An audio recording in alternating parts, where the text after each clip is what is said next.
Hey there, RemPCs. Welcome to Rules of Cool, where we interview very special guests, creators, gamers, designers, and world builders.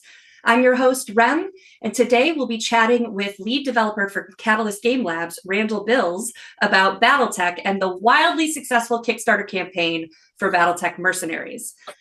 And I don't know about you, but I know I am always up for Battletech posters. You can win a free poster today by typing hashtag RemPC in the chat for a free entry to win.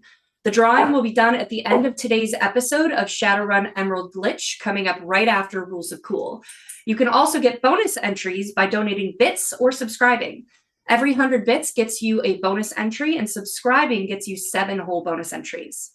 Now, in Alternis news, Exit Vector is the aerial combat minis game coming to Kickstarter, and the new date is now April 11th. Give your pilots some much-deserved attention as you use this rules-light game on its own or as part of your cyberpunk role-playing game. Get your rigor on with Exit Vector and follow the link in chat to check out the project. Don't forget to enter your email.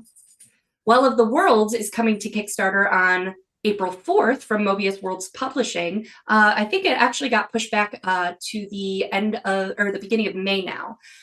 So powered by Prowlers and Paragons Ultimate Edition, this TTRPG setting transports characters into a new fantasy world where they discover they have powers they didn't have in their home world. Inspired by Japanese isekai portal fantasy stories, this world of adventure for you to explore is coming to Kickstarter. Learn more by visiting the link in chat and following the project. Battletech Mercenaries is live on Kickstarter and has crossed $5 million as of last night. This new Mercenaries campaign means more minis, more maps, more stretch goals, and more fun. Check it out at the link in chat and don't miss out on this industry record-breaking campaign. And finally, join us at Alternis Productions for our 3rd annual Streamathon, April 29th and 30th. Hang out, stream with us, chat with us, win some amazing prizes, and help us fundraise for 2023. Tune in at twitch.tv/masterofrem and join in on the fun for yourself on our Discord. The link is in the chat. Now it's time to get right into our conversation for this week, so stay tuned, RemPCs.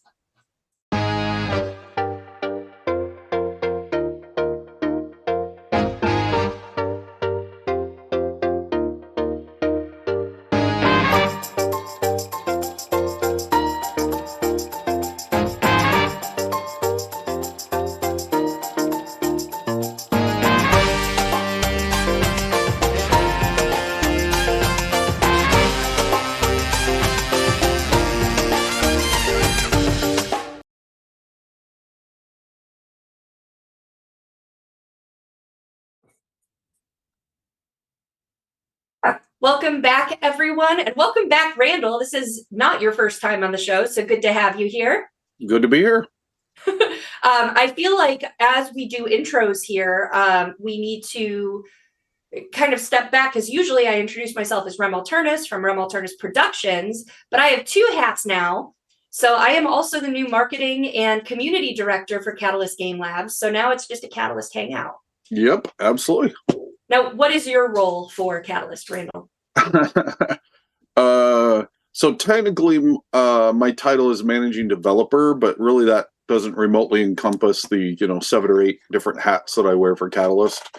I just like to think of myself as I try and keep the boats moving and product getting out onto game tables. So I do a lot of different things, from game development to product kind of creation to a ton of production work. So all of the plastic minis that flow from us, the STLs that flow over to China and then back through me for approvals and all that, and then hit game tables, I deal with all of that.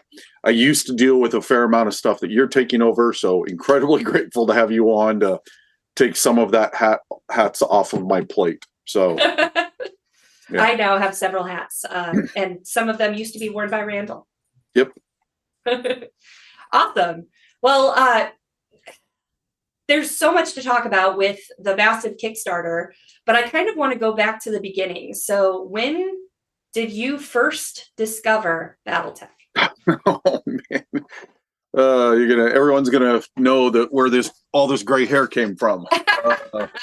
Yeah, so like a good chunk of geeky teenagers in the mid '80s. When I was 14, I discovered Robotech. And for anyone that doesn't know what that is, it's an anime series that was based on some Japanese anime, Macross, Super Dimensional Fortress, and that was brought over as a TV series. And I had never seen anything like it before. I was just totally blown away. I recorded every single episode on old crappy VCR tapes and rewatched them over and over. And so then when I was 15, I go into a game store and I first saw the Fox's Teeth scenario pack, which has like a total mostly destroyed mech on it. So I'm like, is that a Robotech mech? I can't quite tell. Is that a Veritech fighter? I'm not sure. But then a couple of weeks later, I went into another game store and there was the Battletech second edition box set. And same thing. I'm like, well, okay, it says Battletech, but these totally look like Destroids and Veritechs. So I just got to get this. And of course, I'm doing my paper route. So it took me about a month to convince myself to spend that amount of money. I was 15 years old. But finally did it and came home with my friends. Chad and Tony were with me. And we played it one time and that was it. Like read through the rules, read the little fiction universe sidebars. So I've been playing since like December of 1986. So a very long time ago. Do you I'll tell you some real bad news maybe after the stream. Sure. I'll tell you now. I was born 3 months earlier. I'm well aware that I'm old. My children love telling me that I'm old. So I'm incredibly grateful that all these years later, I still just get to make stuff up in this universe that I love dearly, and be able to hang out with cool people like you and this amazing community that we have, and these worldwide. As I'm looking at as we're touching bases with these worldwide launch that we did at the part of the Kickstarter, the launch parties. I've sat down and gamed with these people. I know them. I've been there. We've traversed this journey, some of them for decades at this point with me. And so it's just, it's awesome. And yeah, I'm getting old, but I still get to do what I love. So, we're heck yeah. Not too old yet. It's living a dream. Yeah, absolutely. And building the lore of a IP you love. Yep. So you've been releasing videos from fans on what Battletech means to them. Uh-huh. What does it mean to you? Oh,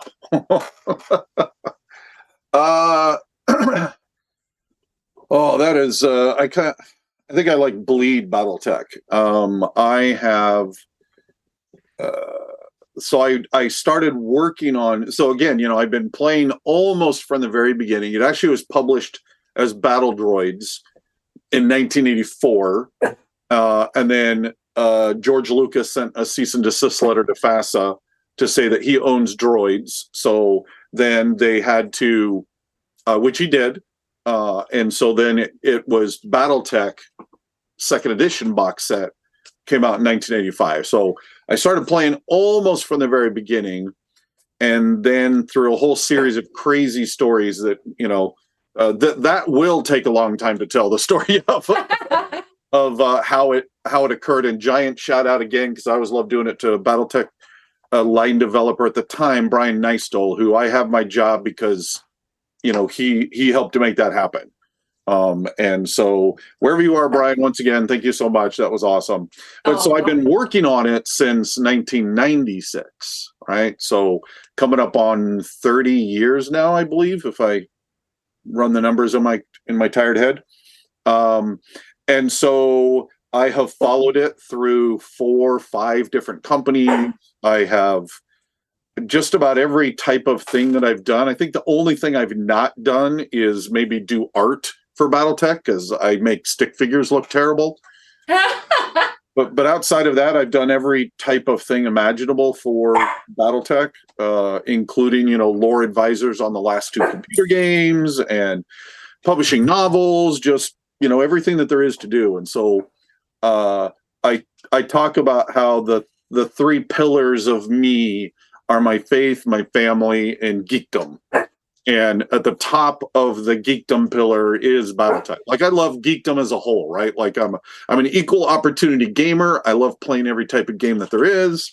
I love geeking out about every type of geeky thing that we love geeking out about, comics and movies and TV shows and you name it.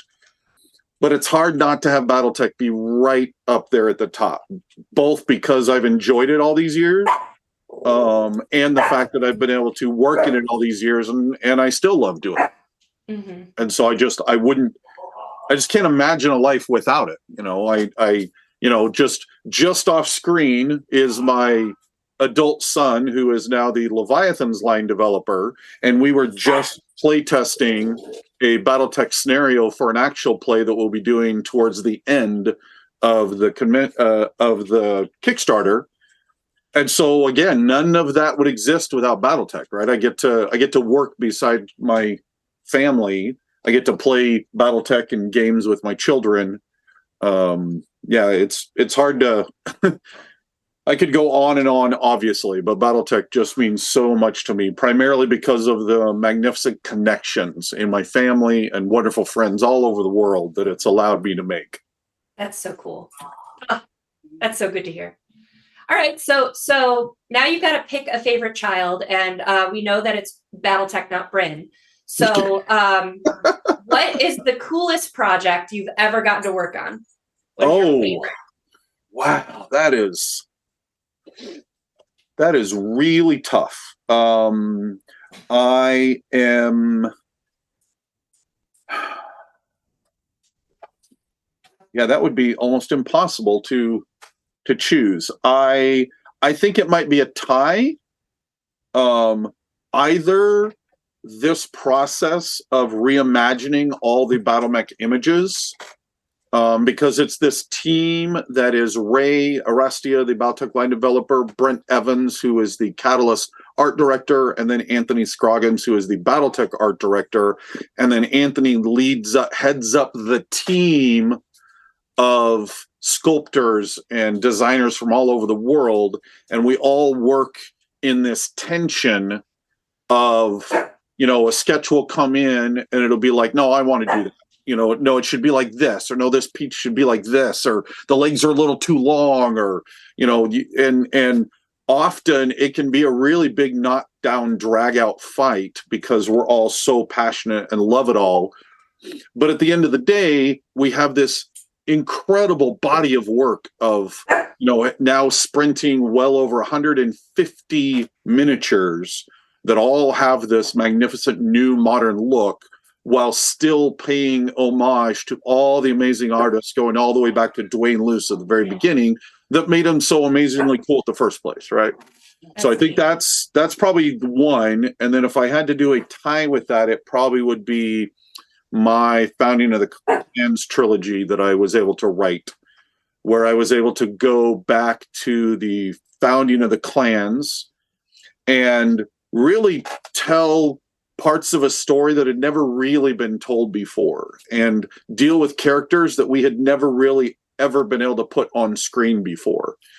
And that took a ridiculously much longer time than it ever should have, but all three of them are finally out. The last one published over a year ago, and that was just I have other novels for BattleTech I'm working on, and stuff that I'm super excited about, but I have a hard time believing I will ever be more proud and excited than that trilogy that got to delve into such an important part of BattleTech that had never really got that coverage before. So that's so cool. Neat. The passion project, the baby project, there's always going to be something that sticks, right? Yep, absolutely. Oh, that's so cool. All right. So still kind of going back in time here. So tell us about the beginning of the revival or the renaissance of BattleTech here. And did that start with the Clan Invasion Kickstarter? No, it was that that simply, no pun intended, was the catalyst that bumped us up to where we are. But it actually started quite a few years before that. So, one, any giant intellectual property, any big IP waxes and wanes, right? It's just that's around for many, many, many years. Like, Star Wars, like you can't swing a cat without hitting something Star Wars now, but there was a good stretch of a decade and a half where there was almost nothing. It was the novels, it was the comics, and there was almost nothing else, right? Mm-hmm. And now suddenly it's this Titanic thing, and now it's kind of feeling like it's settling back down a little bit, right? It's just kind of ups and downs. And so Battletech, while it has always released at least one or two new things every year, the late or early aughts, so 2010 up to about 2015-ish or so, we were definitely in the bottom, right? Mm-hmm. Bottom of the trough. Absolutely. There were people still playing, but the numbers were pretty low. It was just the diehards, and we can't thank them enough, because without them, we wouldn't be right here. So every single one of you that kept playing and kept buying during all those dark days, again, thank you for that. But so I think one is, it just was the general tone of mecha is starting to be cool again, right? Like that wave just started to come up a little bit. And then Harebrained Schemes, which is a computer game company founded by Jordan Wiseman, who was the original creator of Battletech, one of the original creators of Battletech, ran a Kickstarter. I think it was in 2017. 2016, 2017, for a Battletech computer game that then published in 2018. And it's a phenomenal game, right? And then over the next 2 years, they released a whole bunch of really cool content. So that was going on. There was still MechWarrior Online from Piranha Games that was going on. And then in 2016 or 17, right around there, they announced that MechWarrior 5 was coming. So then you had that excitement coming on.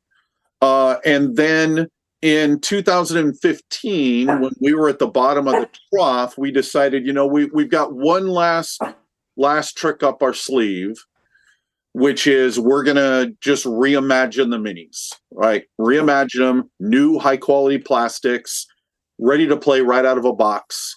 And it took us like 3 years to make it happen. And those came out at the beginning of 2018, the Game of Armored Combat and the Beginner box set, right as that computer game was coming out. And then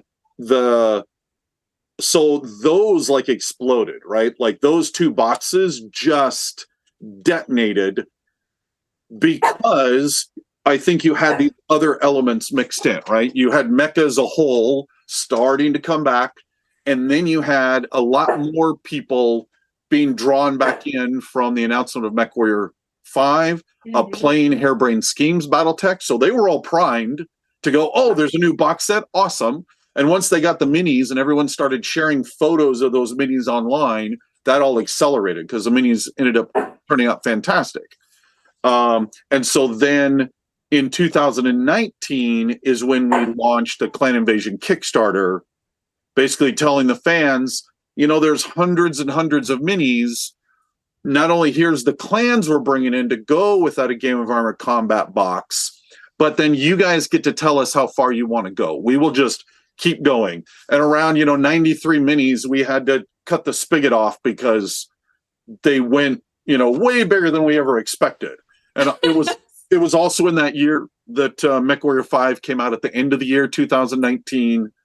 So there was a lot of hard work, but there was also immense amounts of serendipity, that there was just wonderful things happening in various parts of the big pool that is Battletech. And then we've just continued to come out with cool new product, right? All of those box sets and miniature packs that were released to the Kickstarter, those went out into stores, and often when a Kickstarter releases, the sales you have are just the sales that you get out of Kickstarter, and it doesn't do much in distribution out into game Yeah. stores. Whereas we've sold like 4 or 5 times as much in distribution than we ever did as part of the Kickstarter. Wow. So it's just been taking off everywhere, right? Like it just ballooning and exploding and growing everywhere. And then add to that we were wrapping up. Battletech has this wonderful persistent universe. And so we were wrapping up the Dark Age, which had been 15 years long, one of the longest stretches of an era of publication, wrapping that up in a big way, and then opening up a brand new era with new products, the Tamar Rising and now Empire Alone and Dominions Divided, that allows somebody. So not only are you bringing back all the old players, right, or satisfying the players that have been here the whole time, but now you have a brand new person that comes in and feels like, oh, I don't have to know all of that. I can just grab some minis, grab Tamar Rising and a map set and some dice, and suddenly I feel like I'm in the universe, right? That's what I'm excited about with joining up. And I discovered Catalyst because of my love for Shadowrun. Yeah. And then, stepping into this role, it was like, okay, cool. Oh God, what? Yeah. So there's just so much, but to be able to, there's so many people that gave good advice about like, here's the fiction to start with, and here's really what it is yes, there's the big stompy robots, but meets Game of Thrones. And I was like, ooh, that I can start getting into. And then starting, we're going to do, the unboxing series and that's just as much for my own education as entertainment value for our audiences. But like, to be able to start at the beginning and say like, okay, here's how you start with nothing. Don't be intimidated by the almost 40 years of knowledge and lore and world building and everything else. You can still start on day one. And that's one of the things we've worked really, really hard to showcase. Battletech's always kind of been that way, but we've really been focusing our efforts on showing that the thing that's wonderful about Battletech is, you can grab the beginner box set, you can grab a game of Armored Combat, and you could play for months and months and months and have a wonderful time. And then how much further you want to go into the deep end is totally up to you and the people you play with. It's an exceptionally deep pool, right? You can go out and swim and go super insanely deep. But you don't have to. You don't have to go anywhere near where you don't want to go. You just go where you want to go. Cool. And then, added with all of that is our great demo team, Mary and all the agents all over the world that have been, again, working hard all of these years. And now, we went to Adepticon and we doubled, if I remember right, we doubled the size of what we had done last year. And we still were turning people away. And they were just, I think at one point they were running 4 or 5 grinders just constantly sun up to sundown. So all of that combined led to then this, right? Like it was all up, all these factors, but even we did not really grasp where we had brought Battletech to. I think the best or the most optimistic guess, because any game company is going to bet amongst its members about what a Kickstarter is going to do. We can't help ourselves. And I think the most optimistic was like 1.7 in the first 24 hours. And we beat the entire Clan Invasion funding of like $2.6 million in 8.5 hours. Yep. So it's just, and we're now well over 50% the number of backers, because it was like 11.2 or something like that. There's a very good chance that by the end of this, we will more than double the backers. So as much as everyone loves talking about the money, I'm at this stage, I'm far more excited about how many backers that is. I'm like, okay, we're going to clear 20. Can we get 25? Could we actually get 30? Well, 30,000 backers. That would just be amazing, right? Like, how cool is that? Because then every one of those can be the evangelist. Every one of those can go to their local store with their new cool bundle of minis and are sitting down excited. And how many new players then start playing because they started playing? It's this great synergy that can happen. That's beautiful. That's really cool. So we're kind of segueing there anyway. So tell us about, this is like such a loaded question. Tell us about the Battletech Mercenaries campaign.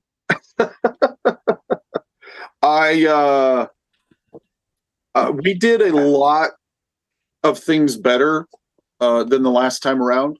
Ultimately, the last Kickstarter was a fabulous success by any possible measure of any metric.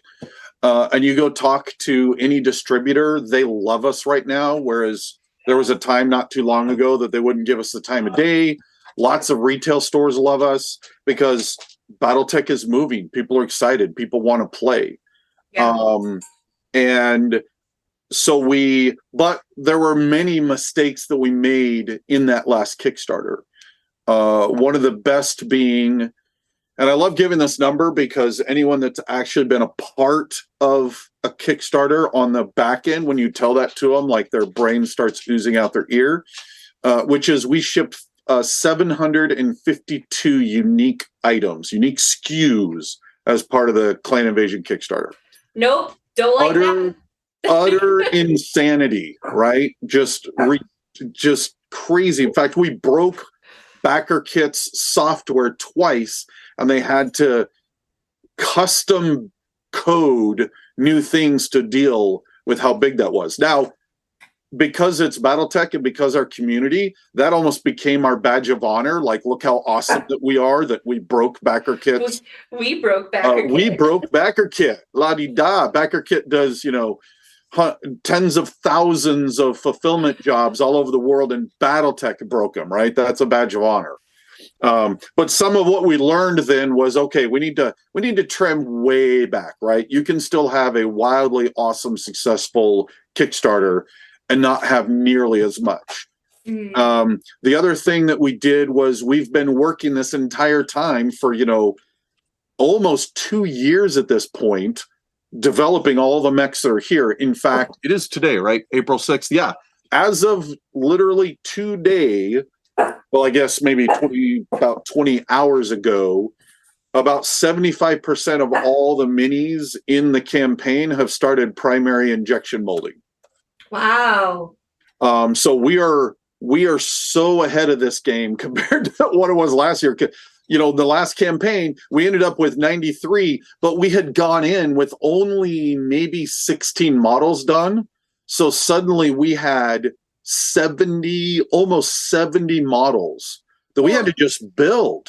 That wasn't you had to design them? Yeah. From scratch. So from scratch, the art process, the approval process, manufacturing, shipping. Yeah. Whereas when we did this one, we didn't quite make it, but we almost had every single STL already done and over to China. We missed it by about 3 weeks. The last ones I literally turned over this morning. Now, we've unlocked 2 more, or 1 more, and I think the other one will be unlocked. But outside of that, so we did learn some good lessons. One of the other lessons was communication. One of the reasons why we made sure to have you on right as we began, so that we could have a much better and thorough communication with our backers. So, we can be taught every third Thursday. Awesome. Yeah, it's been an experience riding in on those coattails to be like, oh yeah, it's been 5 weeks and $5 million Kickstarter. It's $1 million a week. It's fine. That's cool. Yeah. So when is the expectation to fulfill on the Kickstarter and be completely done? Well, we, as part of the Kickstarter, it says, I think March of next year, June of next year. It's got to be June of next year. We are hoping to beat that by several months. And again, everything's looking good, even with the additional material that we are adding on. And there's a reason why we're not adding a lot of material. Some few new things have been added, but they are mostly in process anyways. And so we're already, we're not having to start from scratch. And so we wanted to be very careful because every item that you add pushes back fulfillment time. And so we want to make sure that suddenly it's not 2 years and we're still trying to fulfill this thing, right? So we're still feeling really good about delivering as per what the Kickstarter says. The one caveat that I always have to put out there is it is still crazy how bad shipping is. Worldwide shipping is still a dumpster fire. And so you just never know when that's going to get in the way of things. But from our point of view and our work and the production, the actual making and the printing of it, that's all flowing along very smoothly right now.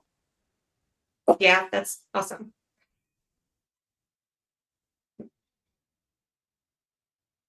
Oh, wow, that was so tough. So we just got this just in. My wonderful producer in tech is telling me we have a question in the chat about what is your favorite mini that got redesigned for this campaign? I would say for this campaign, it would have to be the Black Python. So art is totally subjective, and everybody has a mech where you love it to death, the look of it, and somebody else is like, that doesn't look very good. Lame. Right? Exactly. That's lame.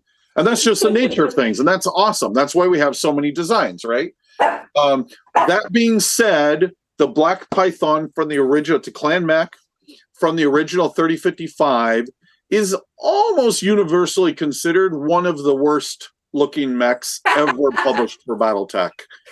And to be able to take, and I remember I remember being 22, 23, getting that tech readout 3055, all excited and flipping through the pages. And then you're just staring at that like, what were they thinking? And so to be able to now upgrade it, and now it looks just crazy good. Yeah, I'd probably have to say Black Python's my favorite redo of this set. That's so cool. Awesome. All right. So I love asking questions that I already know the answer to because we were just talking about it before the stream. What records has this Kickstarter broken?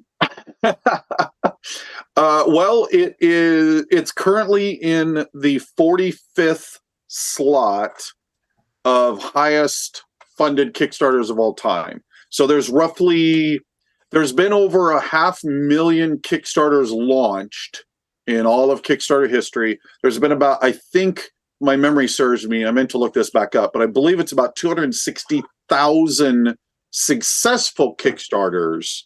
And of that 260,000, and this is everything, right?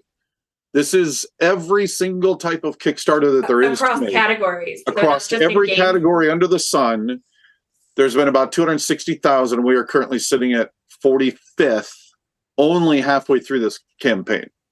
I personally think that we are very much going to slide into the top 20. I think there's a very good chance that we might even get the top 15. I would love to see the top 10. That one's going to be a heavy lift. Now, we have some cool evil plans in play that maybe we can help excite everyone to get there. But I feel very confident that we will slide into the top 20, and that is just crazy. That's all the community, right? Like, that's just so amazing that this fantastic worldwide community has come together, because then this will pay dividends for this game that we love for years and years to come. Everyone goes and looks at the Kickstarters to see what's up there. I've had professionals that are tech professionals that have contacted me to talk to us that know almost nothing about gaming, but are looking at this $5 million Kickstarter and they're going like, "Hey, what's that about? How did you make that happen?" Like you mentioned before as well, so these 25,000 backers, but when all is said and done, they're going to go play the game. They're going to get more people into it. So Clan Invasion had the $2.5 million. This one, who knows where we're going to end up. And then the next one let's please not talk about the next Kickstarter yet. we have many years yet to enjoy the fruits of all this crazy labor. We'll have to talk about the next one soon enough. But I won't make you talk about the next Kickstarter. But what's next for Battletech after this Kickstarter? So next year is the 40th anniversary of Battletech, which is, both, it makes you feel a little old, but it's super awesome as well. So we have several plans for that. I think the other thing that most people want to hear about is that we have faction force packs in planned to come out, not as part of the Kickstarter, but just releasing them as part of Battletech's releases into game stores and distribution.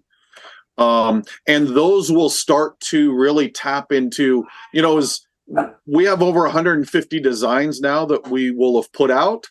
And there's still a whole bevy of designs that are absolute fan favorites, all of the ones that came out as part of the MechWarrior 4 computer games, the ones that were in the field manual series that FASA published. That was, I think, the second best selling source book series Battletech ever published. None of those mechs have been touched. All of those will start to appear in these faction force packs. So that's cool. As much as you go, oh, well, I'm done. Well, in reality, again, we're still going. There's still so much more to be going. And then, of course, continuing on in the fiction, we have some amazing new novels coming. The Ilkon's Eyes Only, which is the next source book after Dominions Divided, that's coming. And then we just want to keep going, more plushies, and I'm hoping to do mugs and hats, and there's just a myriad of ways that Battletech can be experienced, and we want to provide all of that to the fans. One question, cool. And I am going live on this one. Okay. Besides the Visigoth, are there any plans for more aerospace fighters and more support for aerospace, aerospace like Alpha Strike game modes in general? So and were you live? I didn't need to repeat that question. Yeah, he was live. Okay, perfect. So we absolutely want to do more of that, but of all of the aspects of Battletech, the Aerotech rules are the most problematic. They're the oldest. They're the ones that don't plug into all the other ways in which you play the least smoothly. And so we want to be able to get to a place where we're able to either completely overhaul the rules or maybe come up with the aerospace version of the battlefield support rules that we're doing for vehicles.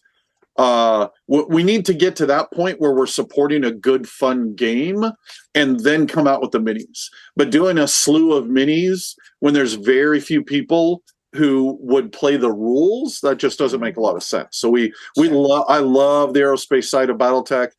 I love capital class ships. I would love to throw down a whole bunch of warships on a game board, but we just there's so much to get done, and something has to get pushed a little bit downstream, and that's still getting pushed downstream. But we're not going anywhere, and hopefully none of you are going anywhere. So that'll hopefully come down the pipeline in the future. Cool. One more question for you. So we talked about what's next for Battletech after this. What about Catalyst in general? What's next for Catalyst? Well, the most of what's next we can't really talk about because it's all still hush hush, say no more type of thing. The thing I'm most excited about actually is fulfilling our Leviathans Kickstarter. Leviathans was actually as much as I have done work on Battletech, my first original game design was Leviathans back when it published in 2012. And so to be able to watch Bryn, then kind of hand it off to Bryn and watch him polish it and take it to another level and then deliver that out. Super excited for what that can do.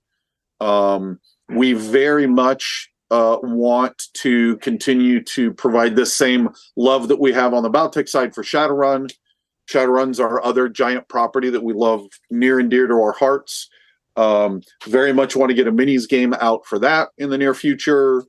And then, yeah, we've got a couple other pretty good evil plans that we just can't quite talk about yet. But Awesome. we're in a lot of cool, hopefully a lot of awesome, cool stuff from RPGs and new board games and hopefully new miniatures games coming down the pipe in the future. Beautiful. Beautiful. That's great.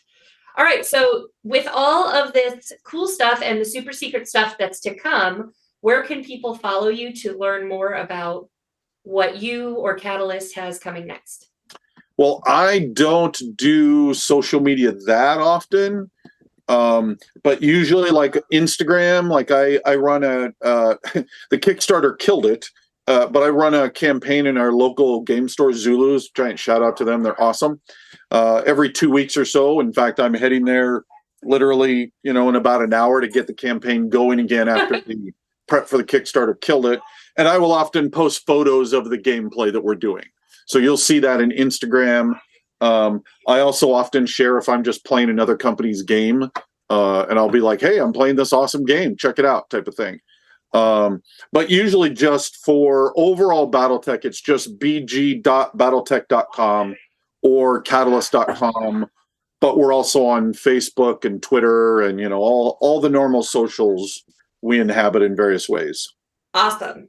And we will actually be back on YouTube for Catalyst Game Labs on Saturday with an AMA all about the Kickstarter. So you can actually tune in there on the Catalyst Game Labs YouTube channel. You can just search Catalyst Game Labs. And we will be there at 2 p.m. Eastern and answer a ton of questions. It'll be me, Randall, Talon, Lauren, and Ray. So you can have even more questions answered, and we'll talk all about the Kickstarter even more.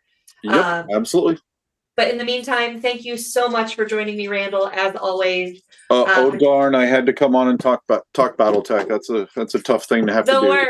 The worst. Talking Battletech, I love it. Like I said, talked all day about it. Talked with you, and I'm about to head to the store to talk about it some more. So awesome! But don't you go anywhere, viewers, because we will be right back in just a moment.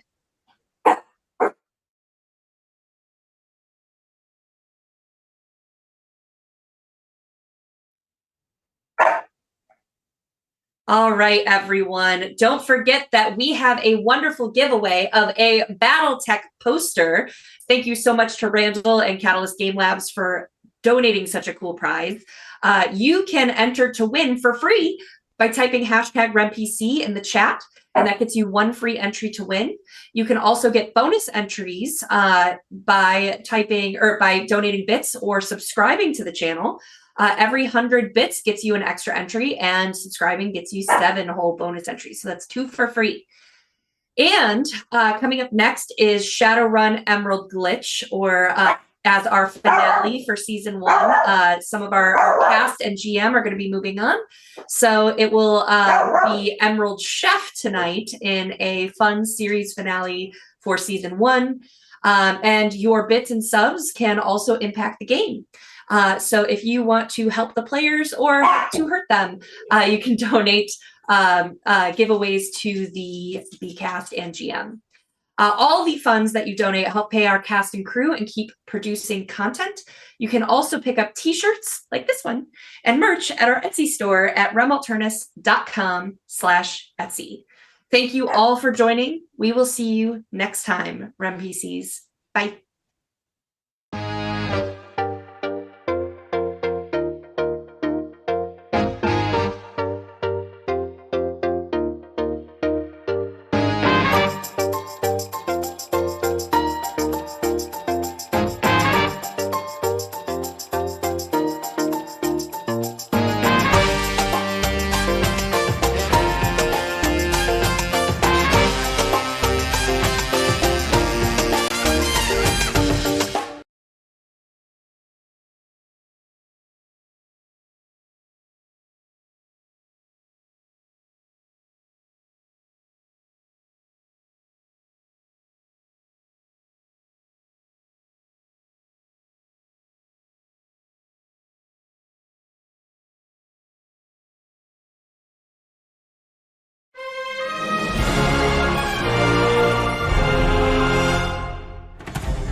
Can I just ask, what does a summoning tea kettle look like? Oh, a summoning tea kettle. It is made out of cast iron that has been painted ritually with symbols in blood, obviously, that are then coated and shellacked over so that they don't flake off, that way it can last for centuries. And we use a nice clear coat, though, so you can see them quite nice, quite clear. We mix in, with the blood, we mix in the iridescent paint, so it gives us a nice little beautiful shimmer, especially as it heats up. And as you heat it up, that's where the magic happens, because that is when all of the symbols start to glow and get bright and beautiful. And as the tea kettle whistles, that is the summoning ritual complete. If you have an interest in using the summoning tea kettle, or taking part in any of the other worlds in our games, you don't have to have experience. Just join our Discord, and the GMs will work with you and help you find a game you enjoy. The link is in the chat. Ready to level up your cosplay game? Check out the Geek Forge on Etsy. With a variety of props to give your photos that extra spark, you'll find just what you need.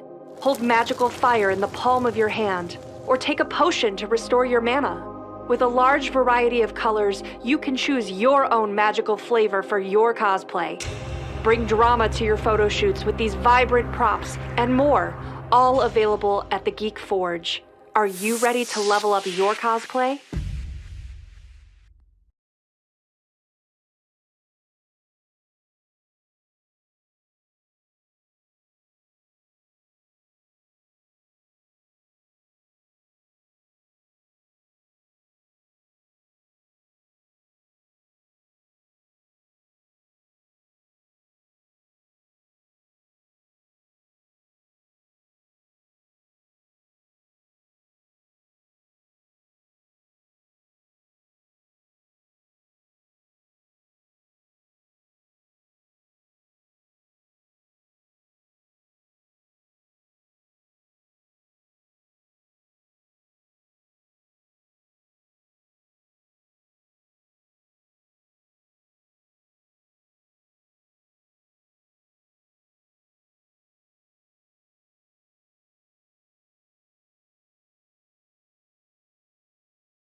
Boo!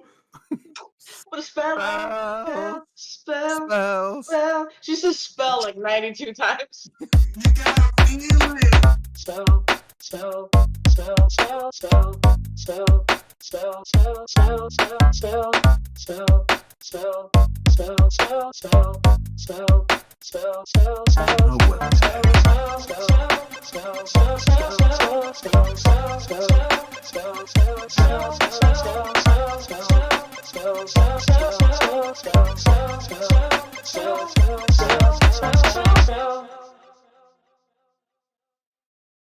You get to play with us now, which is so exciting. So with channel points, bits, and subscribes, you can give rewards to the player of your choice.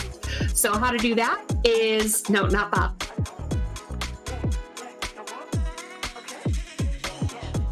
Channel points, I believe it is 500 points, gets you NERPs, which is +3 to any dice roll to the player of your choice. For 1,000 channel points, you can do a point of edge to any player. And for 2,500 channel points, you can do 4 edge to the player of your choice. Now for bits, for 100 bits, that's $1. You can do the NERPs. For 200 bits, that's $2. You can do the point of edge. Or for 500 bits, that's $5. Get 4 edge to give to the player of your choice. And finally, again, the subs, if you subscribe, you can give 4 edge to any player.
Hey there, NPCs.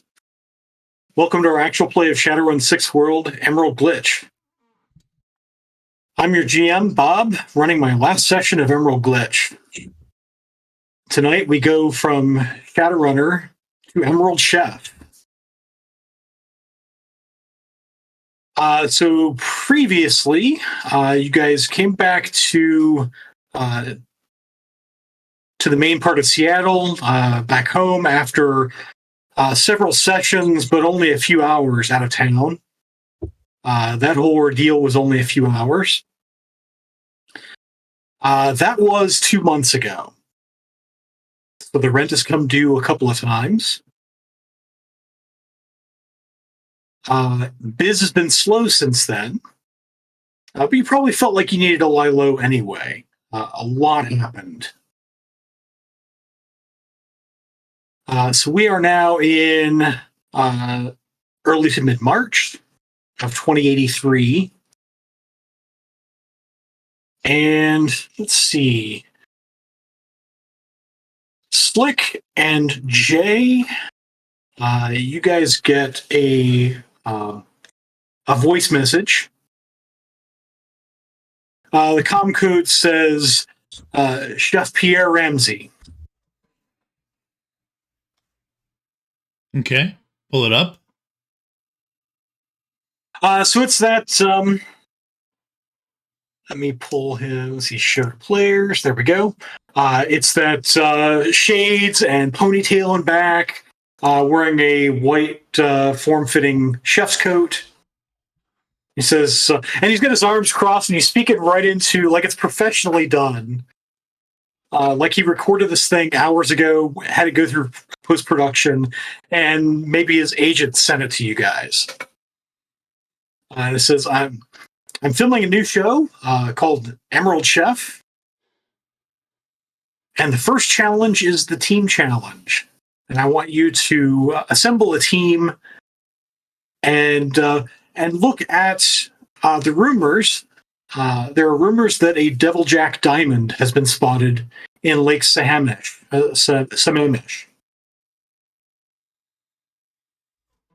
No one knows how it got there, but it's out of its normal habitat. And there are several delicious recipes for its lean meat. You'll need a large vehicle to carry it. The typical Deviljack diamond is about 3 meters in length. It's worth 5,000 new yen for you to bring it in, plus another 5,000 new yen for competing in a special competition of Emerald Chef. Makeup artists will be provided if you're worried about your trade appearance. We have the same warehouse in Tacoma set aside for the production. And message ends.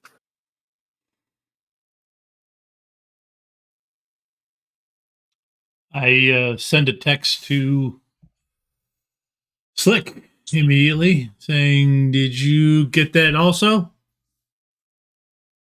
Yes. You gotta get a text message. Yes. Super excited. Easy way to get some new yen. Yep. I knew this was coming. He was going to have us back on. I've been prepping for it. So who do we call? So Mr. Bell, your comm rings, or your alter ego's comm rings. Yeah, actually, I'm sitting in a real rundown bar. Chairs are all rickety. The wood looks like it's been there. It's all rotted and old. One bartender, one old guy sitting in the corner, hunched over his beer. Sitting at the bar, there's a kind of a depressed-looking, semi-familiar, part Asian guy sitting at the bar, and he looks bummed. Nobody in the bar really knows who he is. He's been coming there for like 11 years, and nobody knows his name. His friends aren't coming up. No one knows who he is. And I guess my phone rings. And during this time, the past couple of months, he hasn't approached anyone, right? He's just been sitting there and no one's approached him. Yeah, pretty much. Okay. Keeps himself anyway. That's kind of how I roll. I do the wallflower thing, sit in the corner. And, yeah. Yeah, so you pick up the comm, and it says it's in a sort of a gruff, wannabe British voice. It says, "I want to request bell service." So sitting at the table, he's like staring down at his glass. His eyes roll back into his head and they close. And then in his head, he hears "Perfect Day" by Lou Reed. And a whole bunch of imagery flashes through his eyes. The song plays all the way through until the line, I wish I was I thought I was someone else, someone good. And his eyes open up and his smile snaps on his face and he goes, "Good evening, this is Mr. Bell. How may I be of service?" I'd like to request, let's see, reservation and bag delivery. Excellent. Has the price been discussed? 5,000 new yen for the reservation, and then a supplemental job after for 5,000 new yen. That'll be satisfactory. Is there a meeting place? Meet up with your colleagues, Slick and Jay, who are assembling a team. Excellent. Have a fine evening. And I hang up. Okay. Then he would have stood up and almost like automation, he makes his way to the mansion. He goes into the servants' quarters and he'd put his entire uniform on, making sure that every button is in place. The tie is straight. He slicks his hair back. He walks out and he does his duties before in the hotel. He does his duties and clean up, checking with the concierge before he heads out on his mission. The concierge is there as usual. To be clear, in your alter ego, you were just wearing like regular street clothes? Yeah. Okay.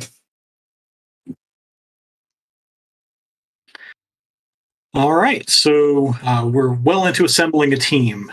Back to Jay or Slick.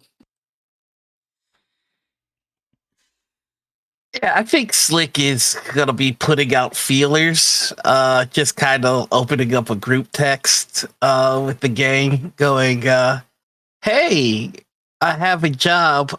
I know you guys usually come to me with jobs, but I thought this time I might come to you with a job." And there's gonna be a gif of somebody doing this. Not gonna be violent, promise. Heart emoji. Can any of you cook? Question mark. Confused Arnold Schwarzenegger gif.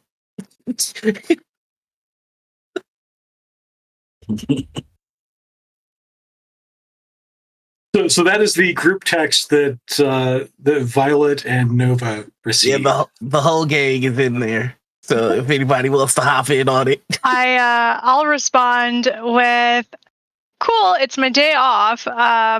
I was just gonna go pick up some donuts at the shop. Are you in that parking lot still?" ... Always. Come hungry. Thumbs up emoji. I have 2 double stufferitos with me. On the way.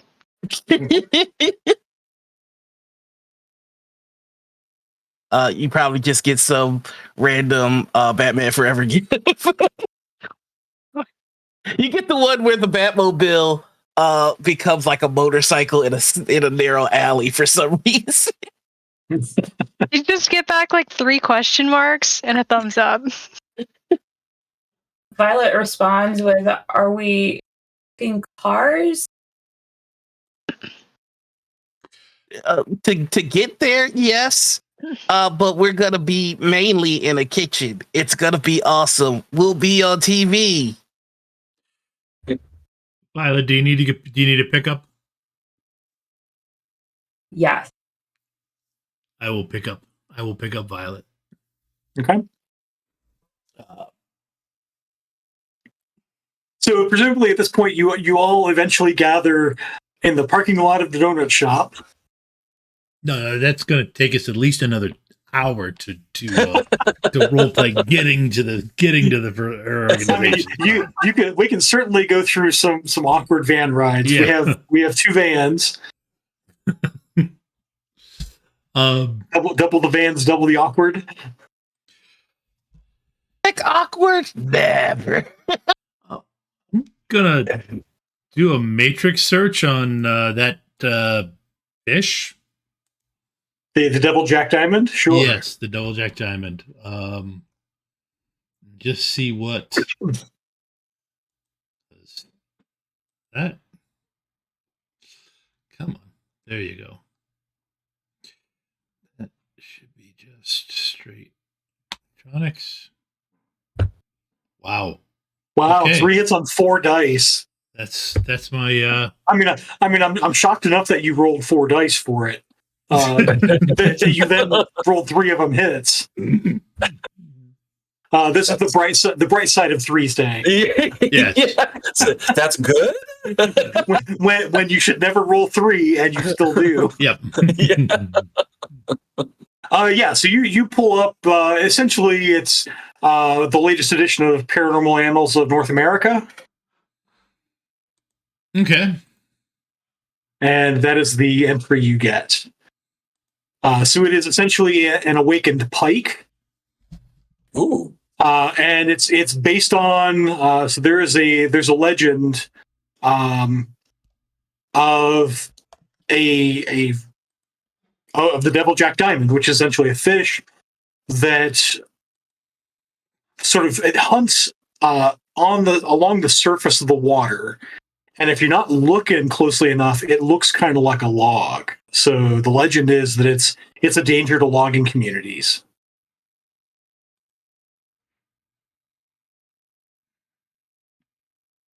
But there are people who go out and try to fish for them, and they're suitably dangerous because they're about 5 times as large as a normal pike. Yeah, it's 3 meters, 150 kilos, typical specimen.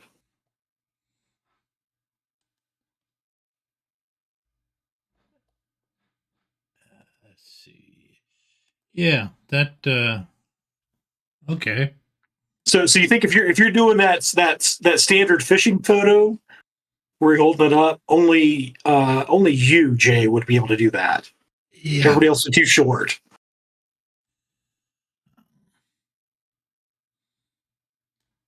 Have it as your Tinder profile pic.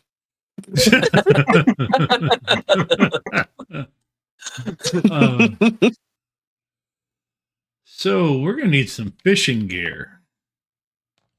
Unless somebody's got a way to whistle and get this thing to swim right up to him. Right? We'll also move you to the Seattle map, That I mean, where does it on the far right there you'll see Lake Sammamish. I mean, do we have to get it fresh? Because we could just steal. Okay. well, no, it's an awakened pike. There isn't. It's not like you can get that from a. It's not like that's in an aquarium. I don't think, right? It's not. Well, why don't we just go catch a rat and use it as bait and do some fishing? That makes sense.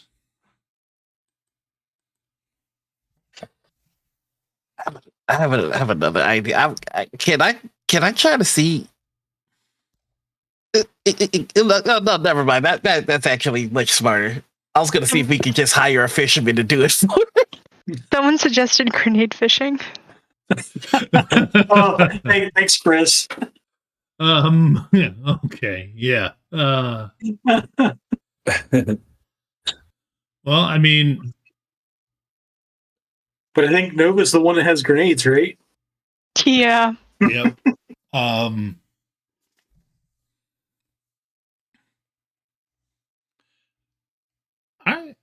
That makes the most sense. Go try to catch some. We go catch. Well, actually, you can buy. I assume you can buy devil rats. At like the bait shop. Yeah.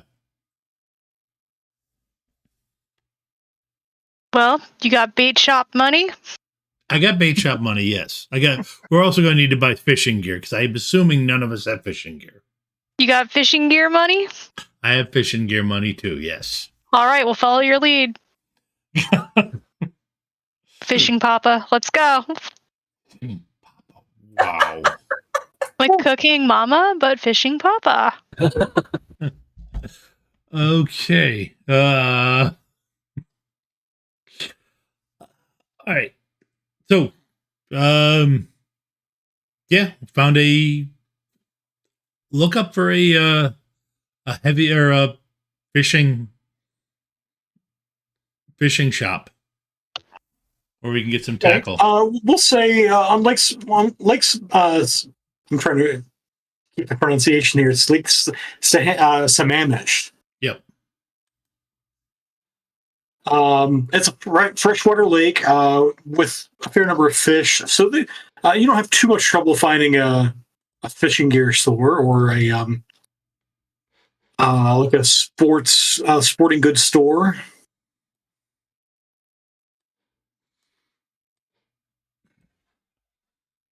Okay.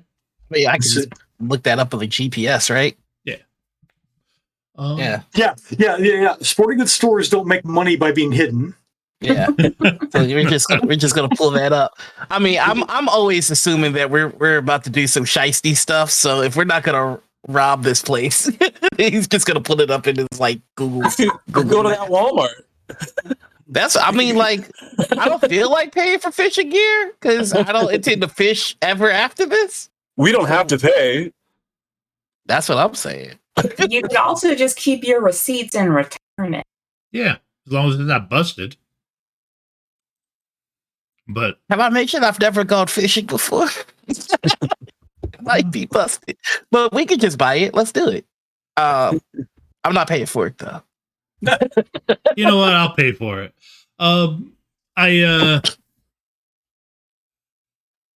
So first off, I look for the heavy duty stuff because this ain't a bass we're pulling in. So do they have gear heavy enough to pull in something like this? So do you go by yourself doing this, or whoever would want to come in, that would be fine. Okay. I'll go with you. Sure, I'll linger 4 steps behind. Yeah. Yeah. Keeping it creepy, wander, Mr. Bell. Yep. Even in the sporting goods store, especially in the sporting goods store. But I'm not looking at any merchandise. I'm just looking forward. Where's the knife section? Yeah. All right. Probably close. Just looking at Bowie knives and stuff. Yeah. So you go through the fishing section. Go ahead and make a perception test.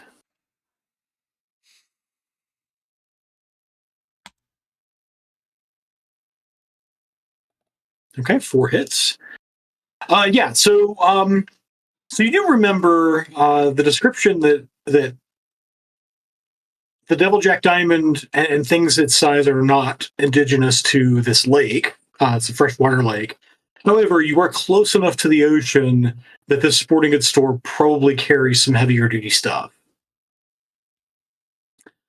And so you assemble enough material, and we'll call it essentially a toolkit that is 500 yen. Okay, that makes sense. Yep. Okay, so I am now the proud owner of a fishing toolkit. Yep. Sweet. You know the outfits where it's like rubber boots that have pants attached to them? The waders, yeah. Yeah, can I get a pair? Sure. Yes. Okay. We'll say those are 50 new yen. Heck yeah. I will also add that to my gear. Okay. Yeah, anybody who doesn't buy that wading gear, I'll buy it for them.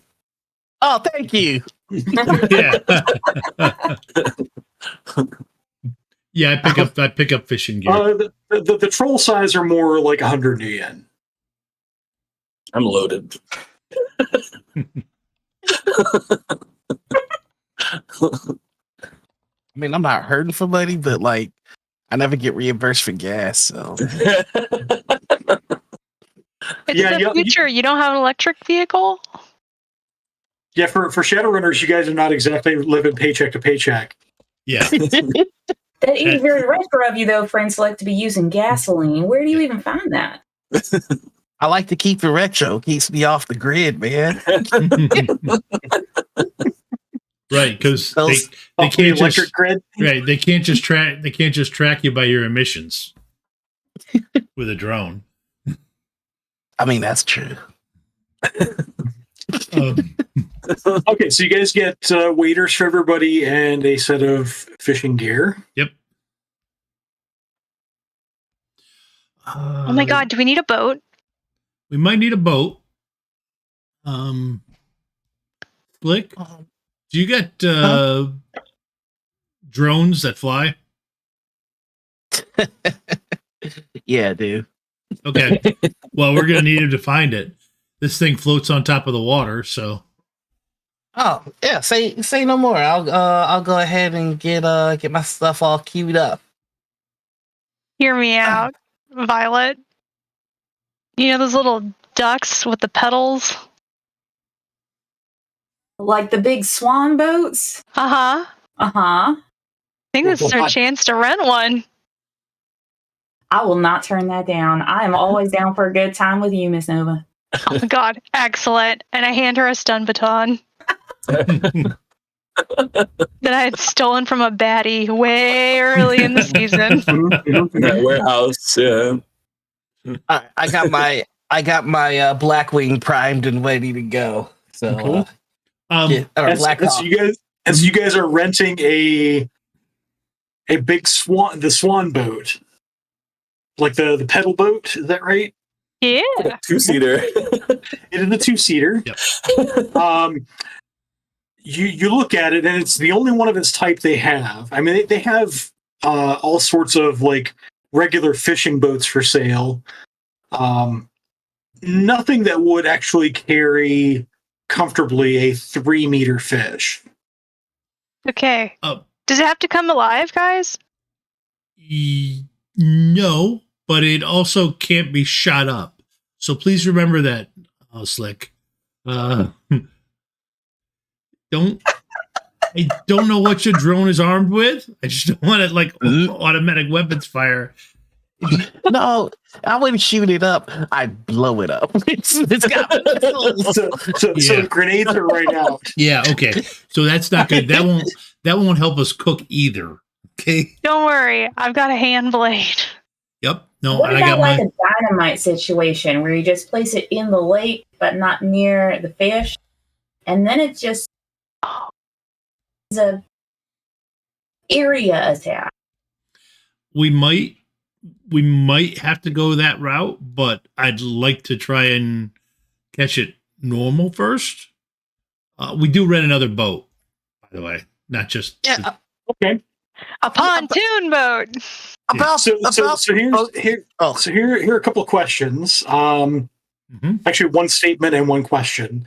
Let's see. So each of the boats we'll say is, we'll say 250 million per boat per day. Okay. And who is renting it and under what sin? Well, I was gonna actually see because we would have to go by a dock area, and I was going to just ask if I could do a quick matrix lookup to see if any of the boat owners are on vacations elsewhere. Okay, go ahead and make a matrix search test. Okie dokie. That's kind of clever. And totally within what a Shadowrunner might do. All right. What was the test that you wanted for me? Matrix search. Gotcha. Oh, there it is. Matrix search. Roll20, listen to me. Do not scream me. Do you hear me? Yeah. But by the way, all of your edge scores have reset. Okay. And if you were injured, that's healed. 4 successes. 4 successes.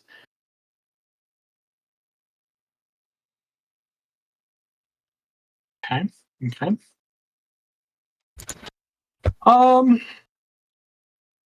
With 4 successes, you do find I mean, it's a Luxury freshwater. yacht. It's a freshwater. There's not a luxury yacht here. It's a freshwater lake that doesn't appear to be connected with any other body of water by significant like boat bearing streams. Just looking at the map here. You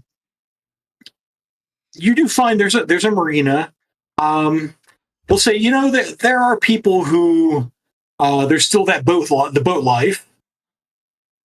People still live on boats even in the 2080s. And so you get somebody's.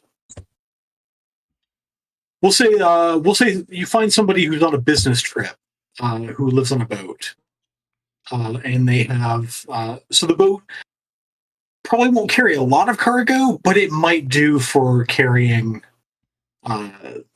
All of us in the your fish. catch. All of you in the catch. All right. Yeah. I'm just gonna kind of point out we could save save some yen by just nabbing this guy's boat. Okay, if we're borrowing it, sure. Yes, borrowing. But it is not a swan pedal boat. No, that I assume I assume you guys are still renting this. You two are still renting this one pedal boat. I attempt to pay double to not have to have any sins involved. Ooh, make a contest. Can I help? Yeah, Violet, can you help me out here? Yeah, you can help. Do double. Do you like con or negotiation? Yeah, it's a negotiation. It's not really lying or anything. I've got a dice pool of 4, and I got 3 6s. No. Oh. Well, go ahead then. You don't need me. Can I spend 2 to bump that 4 to a 5 for 4 hits? 4 out of 4? Sure. And the response is triple. So 750. And I shouldn't be doing this. Violet, help. Talk it down. Talk it down. You do get the sense that that's about as good as it's going to get. Because ordinarily, I mean, this is a place that would look for sins for rentals. If you were going to buy it outright, they might not be too discerning. Okay, but I want a sticker.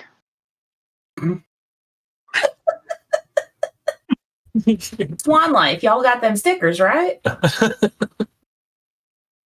You know what? There is a swan. So this is a specialty rental, and yes, it is the only swan boat they have in stock. And they do have that Swan Life it's a circular sticker with a big swan neck sticking out of it. This is hashtag ride the swan. Violet will slide over another 50 yen to the cashier, so it's an even 800. Okay.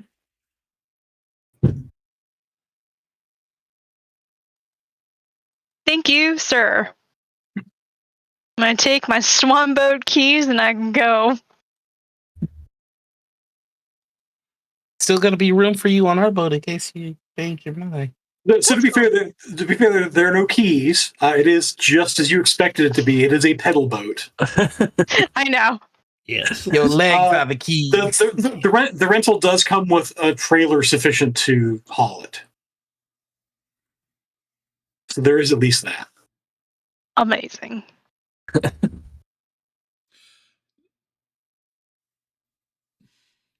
But based on your prior experience, you don't even think you'd have to back the trailer into the water. You think you could just get Jay to toss it in. Cool. Jay, can you get this boat going for us? I pick up the boat and carry it and set it in the water for him. That's wonderfully impractical for a fishing trip. I love it. I'd like to get some rope and some bait and tie the bait to the end of the rope. You gonna run a trot Or line? attach it. Yeah. You just gonna grab some like Just gonna drag small it. fish essentially, or Well, I'm gonna get like a big chunky piece, maybe. I don't know.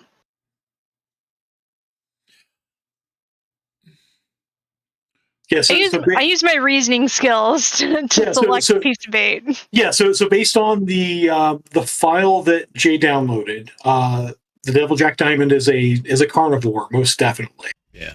And it hunts other fish. Oh, well, okay. I'll just get all the fish together with little baits. Okay. So then you guys are going out on the water. Who knew this was going to turn into Jaws? Yep. Goodbye and farewell to my fair Spanish lady. Was that not what you wanted, Bob? So it was Violet and Nova going out on the swan boat. Is that right? Yeah. And then everybody else in the you know what? You need to heist that boat still. Yep. So I will ask you for a hacking test, which will probably be probe. Okay. Assuming you're not just going to bust right in matrix wise. I can do this. 5 successes on the probe. Okay.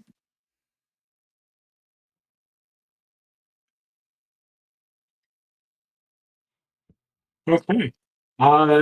Yeah, so your Overwatch score is 2. And what level of access do you want?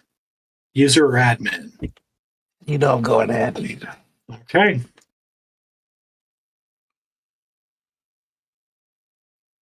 If I go admin, that means that I should be able to get to the registry of this vehicle, right?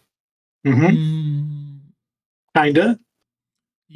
Not So you can make it yours, but yeah, you can't make it yours permanently with that. Of course. You can, however, you can make it yours temporarily, we'll say. Okay. Yeah, it's good enough. Would that be an edit file? We'll call that an edit file action. All right, here we go. Yeah. Oh, that's not great. Ooh, that is not great. But ties go to the acting character. Ooh. Your Overwatch score is now 7. I think that's it. I think we got the boat with that, right?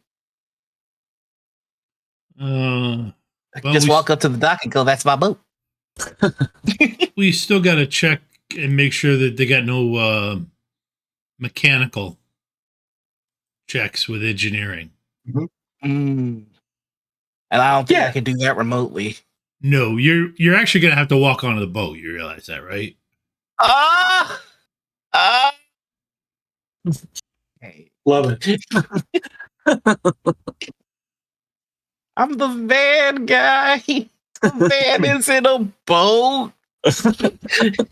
Huh? You know also what? be a boat guy. You know what? Yeah, I bet you can. I bet you can walk. You can walk into a donut shop. You can walk onto the boat. There better be donuts on this boat. You might enjoy this. Maybe you'll be a boat guy from now on. Maybe I can find a way to turn my van into a boat. Yes, There but are not in folks the. that live on their boat. But not on the time that we have. Fair enough. All right. I'm going to take us to the boat. Okay. You guys go to the boat. And I'd like to engineer the absolute nonsense out of this thing. I want to check for alarm systems, for any kind of low jacks. And you get 2 Nanny extra cams. dice for your engineering roll. Okay, that was the assist. That was the assist. Yes. Okay. All right. I have 4 dice with it. I am not. Or you could just roll the 2 hits. Yeah. I see. All right. So it is a logic test, by the way. So be tracking your logic tests because those are extra edge for you. Yep.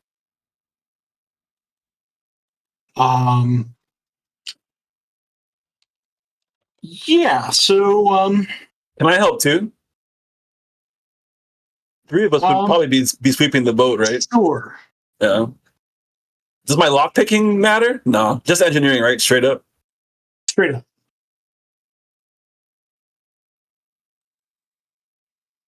Hey. It must be Three's Day. I think that's you. I think that's you, Roland. What, the 3 thing? The 3 thing, yeah. Well, we don't get over 3. To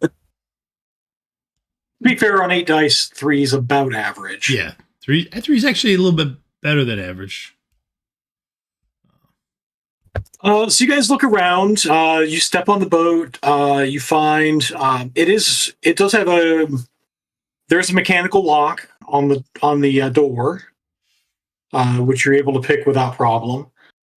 There are some tracking devices that are linked to its matrix signature, and you're able to deactivate those for as long as you are a registered user. Okay. You don't think that's going to last more than about a day? Well, I'm sure by the end of our adventure, for some reason, this boat will explode or something. That'll be just fine. It is not preloaded with explosives, as far as you can tell. Yeah, so I've got Black Hawk circling. At some point, something's going to get blown up. I just, Yeah. To be fair, you did spend the missile. That is so you do have to. That is definitely expense to reload that. Yep. See, and that's not something I can pay now, right? Let me see. Find it real quick. This is going to be something like 4,000 new yen. It'll cost you. Okay, yeah, I can spend that. I'll just drop 4,000. Oh yeah, I just dropped 4,000. No problem. I've got to have my missiles. Hey. But yeah, I just once I finish doing the engineering check, I'm just gonna kick the boat into gear, get it revved up, and go.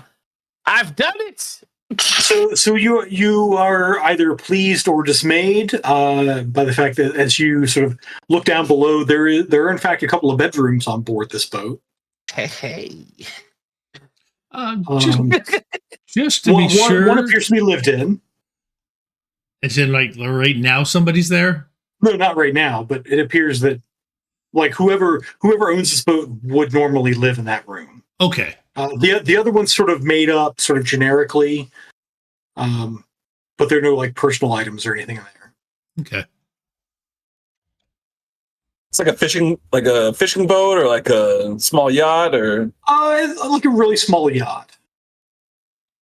Okay. It's like you go down below, and there's as you go forward, the forward section down below is split in half along the middle. So one side is like one side to each of those bedrooms or staterooms. The back below decks would be the engine. Okay. All right. And then and up top, there's space for you guys. There's like a table and some chairs that's just aft of the control panel, and then just aft of that is cargo deck.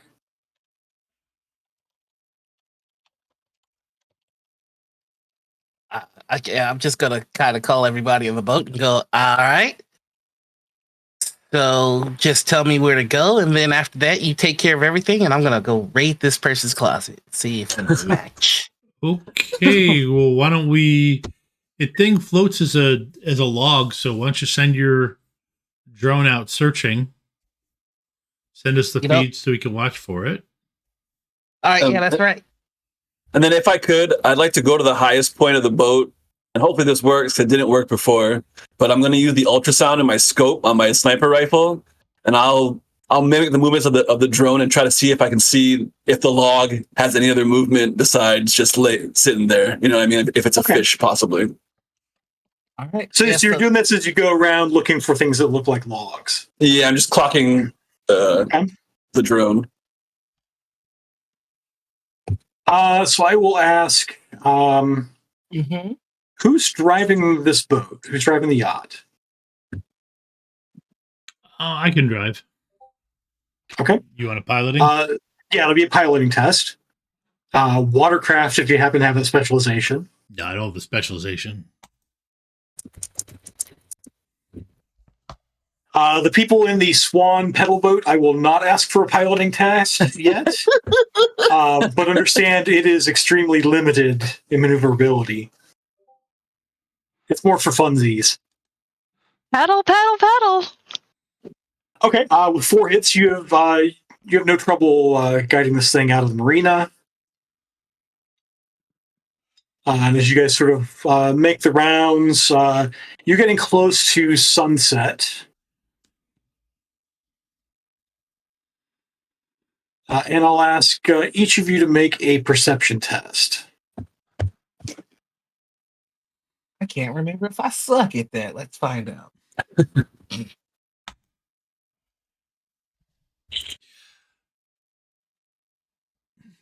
I think I'd like to pre-edge it. You'd like to pre-edge it? Yeah, because I've got some gifts to spend. Yeah. Yeah, check the gifts in case you guys have gifts to spend. I guess that's a reason to use a gift. This is the end. This is the end of season 1. Use it or lose it. So what is it exactly? Oh wow, that's disgusting. That is terrible. I'm gonna re-roll my failures. What are the gifts exactly? You can't. You pre-edged. It's a crime. It's a crime. It is totally a crime to roll 14 dice and get 1 hit. Yep. Roll 20. I need you to call me. My people need to have a word with you. That's Mr. 20 to you. Mr. 20. Yeah. Take it up with Mr. 20. Will. By any chance, do I get a bonus from the drone, or does the drone make a separate perception? You'll get a bonus from. I'm assessing that as well. Okay. You'll get a bonus from the drone, and Mr. Bell's getting a bonus from the scope. And apparently everyone except for Nova is going to see this. I forgot my modifier. Hold on. I get 1 more die. What? Okay, it doesn't matter. I'm just enjoying the lake breeze. Can I roll 1 dice? 1 die? 1 die? Whatever. Or I didn't add my plus for the scope. The scope has its own automatic plus for perception tests? Yeah, well, from using the image scope, I get a plus 1 dice to perception. Okay. Yeah. Sure, go ahead and roll that.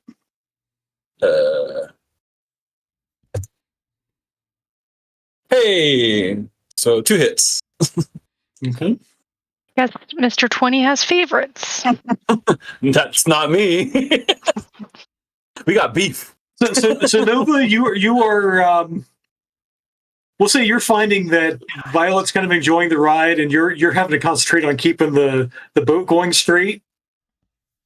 I gotta and that pedal in draws your tandem. attention. You're not quite pedaling in tandem. That's true. I am incompetent in piloting. Oh, that's even better. Mm-hmm. So I'm gonna request that this is an athletics test because pedaling is athletic skill. And I don't have piloting, so we'll burn that edge when we come to it. Yeah. Okay. I'll stick by my previous statement. Everybody except for Nova will see this. Mm-hmm. What you see, you get out toward about the middle of the lake, where the end of the H is in Sammamish. Yes, there's only one H. Mm-hmm. So you get out toward there, and you do see in the distance there is a a solitary log. And you see it sort of dips below the surface. And Mr. Bell, with your ultrasound, you see it dart towards something. And it, you see in this ultrasound, it gobbles up a fish. Oh. And then after a few moments, it gnaws that fish and swallows it, and then sort of almost floats back to the surface and resumes its log position. Murder Bell says, "Did you see that? Slick?" Yeah, I saw it from the drone. I have a missile lock, but I remember the parameters of the mission. So it was quite amazing, deadly, beautiful, even. Let's Let's kill get it. it. I wouldn't go that far. Is there any way that I can? Well, I'm just gonna point out. This is where we saw the fish to our boat pilot, and then we can get this over with. So in my vision, can I see the swan boat, and can I also see where the fish is? So it's kind of like you and the swan boat, sort of not quite side by side, but sort of separated a bit, and maybe a couple 100 meters ahead, you see the log. Can I get like a perspective of its size compared to the swan boat? 3 meters. It is about the same length as the swan boat. Oh, Maybe a touch longer. All right. ladies, you should go get a look at it. It's quite pretty. This episode has the subtitle "Mr. Bell Gets Everyone Killed." I'm gonna rig up one of the poles with some bait on the end of it, so that I can, Okay. So as you approach, you start to cast a line. Yep, cast a line. Give it something to chase and gobble. Okay. You want an outdoors skill roll? Let's do that after our 9 o'clock break. Okay. That's right. I haven't been doing it, but this week we are giving away a Battletech poster. Type in RemPC in the chat, and you can. And the lucky winner gets a Battletech poster tonight. Battletech Kickstarter just passed 5 million last night, I believe, and it's still going strong as I watched it today. So also take a look at the Battletech Kickstarter, and there's a bunch of other things that we're doing in here, including a new ad that I'm actually pretty proud of. That'll be in the break as soon as I can find that scene. There it is. We'll be back in 5 minutes, folks.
In the city of Neo-Babylon, full of powerful magic and emerging cyber technology, the authorities say that they know what's best, but only ever seem to help themselves. That's where you come in. If the powerful won't help, you'll just have to get things done on your own. Hey folks, I'm Opti, the founder of Fragging Unicorns Games and creator of the Subversion RPG. In Subversion, you and your friends play as envoys, representatives of your communities taking direct action to serve and save the people around you. But there's a catch. Both characters and communities have values that are important to them. Trying to subvert an oppressive world around you while also holding true to those values isn't an easy task. Neo-Babylon is a world much like our own, but where magic and wondrous things have always existed. And the ancient Babylonian Empire was the first to wield that magic to conquer and assimilate their enemies.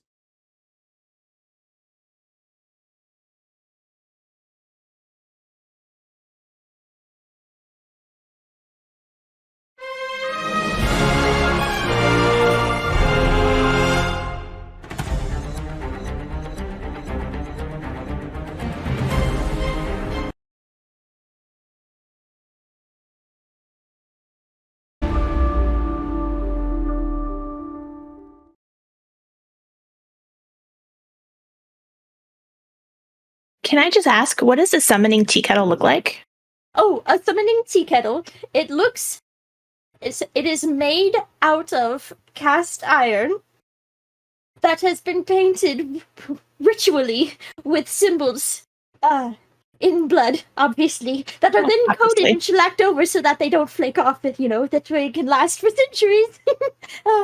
And we use a nice clear coat, though, so you can see them quite nice, quite clear. We mix in, with the blood, we mix in the iridescent paint, so it gives us a nice little beautiful shimmer, especially as it heats up. And as you heat it up, that's where the magic happens, because that is when all of the symbols start to glow and get bright and beautiful.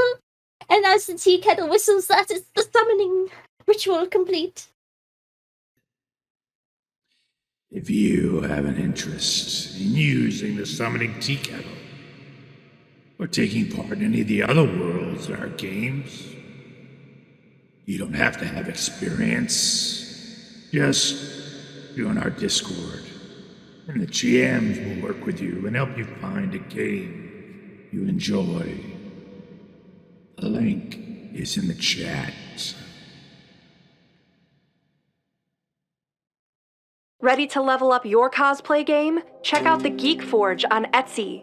With a variety of props to give your photos that extra spark, you'll find just what you need. Hold magical fire in the palm of your hand, or take a potion to restore your mana. With a large variety of colors, you can choose your own magical flavor for your cosplay. Bring drama to your photo shoots with these vibrant props and more, all available at the Geek Forge. Are you ready to level up your cosplay?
Welcome back.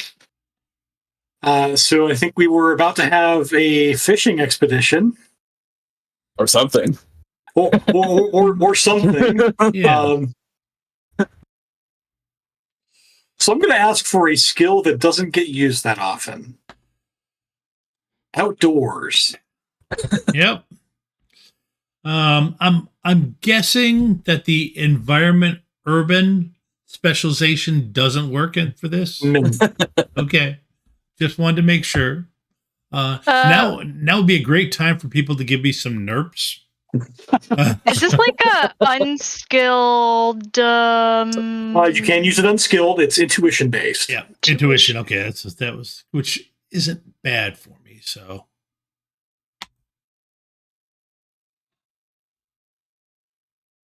2 hits. Okay. Lots of people are trying it. Oof. That was a close call, Nova. Yeah, I'm gonna spend 2 to turn that 4 into a 5, so I have 2 hits. Well, you don't need to. I don't have to? Oh, thank you. The only person I'm really asking for the roll from is the person casting the line. Yeah. So the person, so Jay's going fishing. So I was just looking for Jay's outdoors roll. Yep, that was 2 hits. All right. So with 2 hits, so now I'm going to ask who's taking over driving the boat. Oh, I don't know if I can drive the boat and fly a drone at the same time. Well, the drone pretty much will fly itself on the dog brain, but if the drone's pilot program will take over. All right, in that case, I mean, how much different can a boat be from a van? The beauty of it is that, you know, in simplifying the system, it's the same skill. Yeah, it's still piloting skill. It's still piloting skill. It's just not ground vehicles. It's just piloting. Yeah. Watercraft. Piloting using what attribute? Reaction. Gotcha.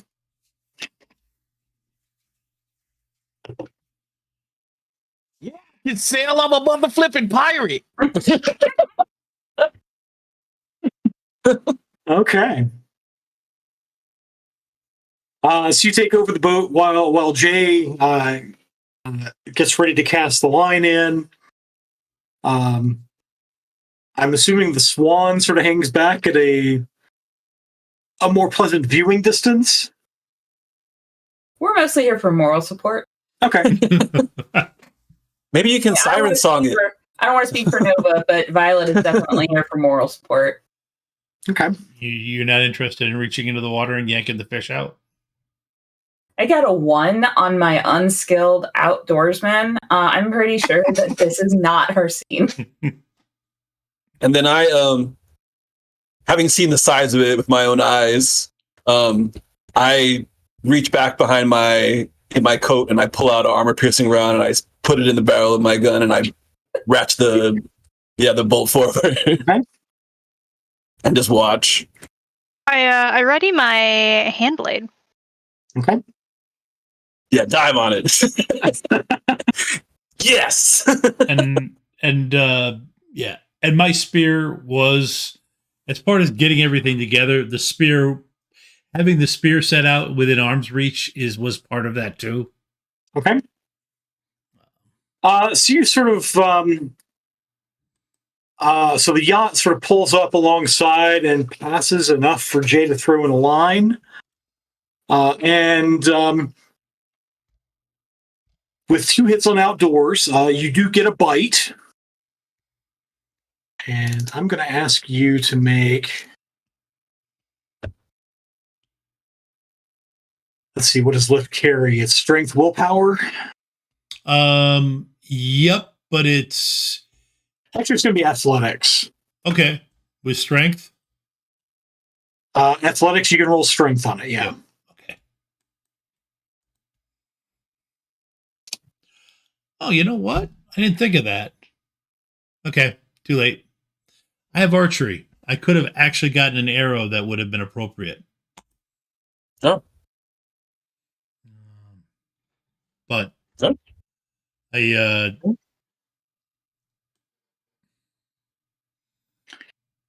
Yeah, so you've kind of grabbed on, and it's like bending the rod and everything. It's at the limit of how much this line you think is going to be rated for. Yep. And it's trying to swim away. And at that point, it switches around.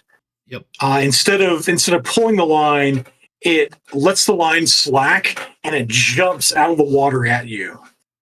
As in coming right at me? Coming right at you.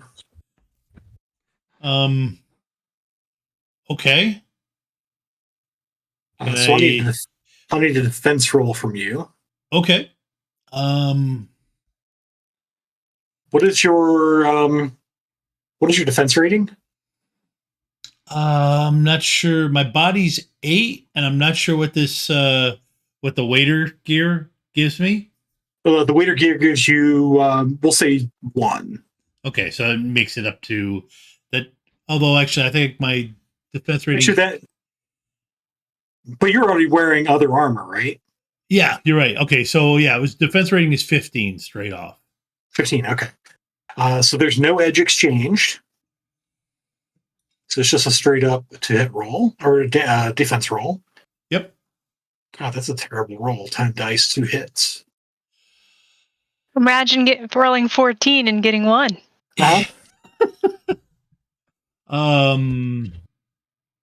Yeah, I'm just trying to think. Well, how wide is this boat? Like, is it gonna? My thought is I was gonna try and slap it down, so I was gonna try and do a block that knocks it into the boat. What was that? Actually, basketball you think player's that might name? work? What? Yeah. The Kimbo? Just slap it. Yeah, no, I'm just gonna smack it into the.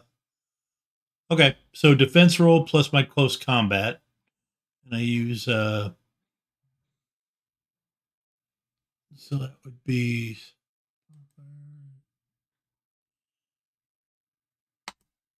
Can I call it time stop? Can I simultaneously pull the trigger? As he's like, as it's flying in the air, he's defending. I'm gonna pull the trigger. Yeah. Yeah, you can certainly do that.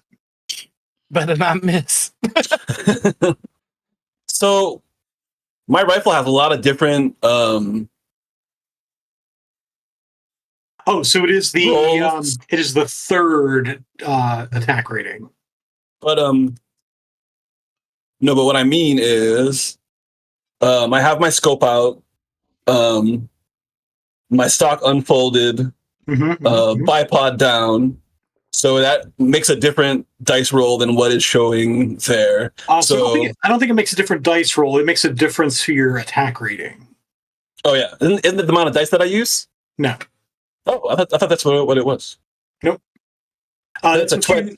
You compare attack rating with defense rating to see if there's an edge exchanged. Oh, I see. And what distance is it? Medium? It'll be the third range increment. So 20 would be my attack rate. So you'll gain an edge. Okay. Where is that? Oh, Shiawase. Do I get any pluses? But not 2 edge. It's just the 1. Yeah. Just a hold. Okay.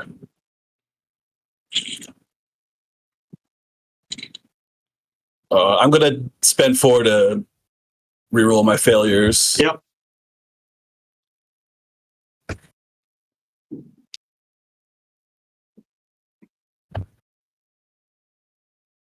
Yeah, I need to make a defense roll. 6 defense. That is a whole lot of 2s. All right, and 6 hits. So now 5, it's 11p.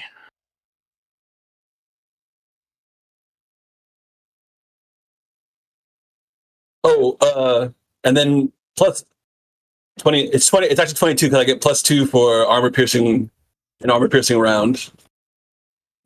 Okay, so yeah, you do get a second point of edge for that. Whoa. Okay.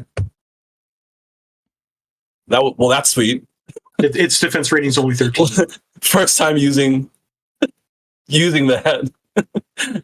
So you go to smack it down, Jay, and as you're smacking it down, you like it's almost instantaneous. I mean, you feel like your hand hit, and it feels pretty armored. Yep. But then you hear a shot ring out. Actually, are you using the silencer? No. Okay. So you definitely hear a shot ring out, and its head sort of twists sideways as the thing flops onto the deck. Okay. Can I grab the thing quickly? Yeah.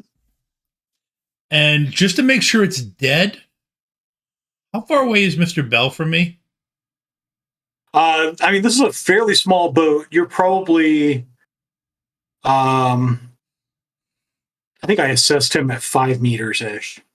5 meters? Okay, with my reach. So to make sure it's dead, I need to grab it and swing it around in a full circle, and it might accidentally slap Mr. Bell. With I mean, I'm on the highest point of the boat. Yeah, but well, yeah. Except that I'm almost 3 meters tall. I'm 2.5 meters tall with my arm reach, and then the 3 meters of the thing. Is that good? Make a is that armed close, combat test. This is a close combat. Okay, Close combat. Yeah. It's a carnivore. It most likely has a spine. You can just. Well, it's already dead. Its head's No, exploded. he wants the comedy. Okay. Yeah, I want to. Yeah. So you pick it up, and Mr. Bell, you feel the thud on the platform that you're sort of perched on. Oh, but it doesn't get me. It doesn't get you. Okay. As Slick, you see this thing. Basically, the head and teeth of this thing go over your head, and it cracks at an unfortunate angle on the basically the roof of the driver compartment. I'm not letting go because I don't want to lose it. And you swing it down, and it hits the deck, and it is quite limp. Okay. I freak out a little bit. I'm not sure that I keep the vessel steady after that point. Go make a composure test. All right. I suck at this. Let's find out. Where is composure? It's next to attributes. Lucky ducky. Next to attributes. So where all your attributes are listed, it should be the I section see column. it. Okay. So you react, but you sort of tamp down the freak out and keep the boat sort of on course. All right. 2 things. One, if you're gonna shoot, let me know first. Shoot a little. It's the second thing. Don't throw monsters at me. As what Violet and Nova see from the swan boat is this 3-meter long fish swims and leaps up out of the water toward Jay. And at the same time Jay grabs it, you see and hear the flash of a shot ringing out from Mr. Bell. And then almost as if the shot kind of propels it into a helicopter around Jay. And it lands limply on the deck. And I'm sitting there counting my fingers now. Okay. Well, I still got them all. I looks still like- get them all. Looks like they got it figured out. And then, as I'm incompetent in piloting, I'm trying to figure out how to turn the swan boat around. And I feel like it would just be Violet and I going, no, you pedal forward and I pedal backward. And then we go the opposite way and we can't figure it out. And so you just see us going as shape forward. So it takes a while, and you guys end up going. You sort of go around in a circle because one of you is clearly pedaling faster than the other. It's sort of a wide circle. Yeah. So it takes quite a while, and the other boat has sort of left you at this point. Well, I was almost debating, like, rolling athletics to lasso them. I was thinking about trying to nudge their boat with Yeah. But no. So you are far ahead of the swan boat now, and the swan boat has taken to something between a circle and a figure 8. You know what? Nope. This is not the character that mansplains. My Tuesday night character mansplains. Jay does not mansplain. So they're just getting their money's worth. Yes, they're okay. Obviously having fun. Jay will still be wrong somehow. Oh well, that goes without saying, but so just how obvious it is that this thing was shot? Pretty obvious. But it is shot in the head. Okay. And you know from your cooking skills that maybe the head won't be used. Well, the head has the most flavor. It is a good part. It would be an interesting fish stock. Okay. Yeah. Gunpowder soup.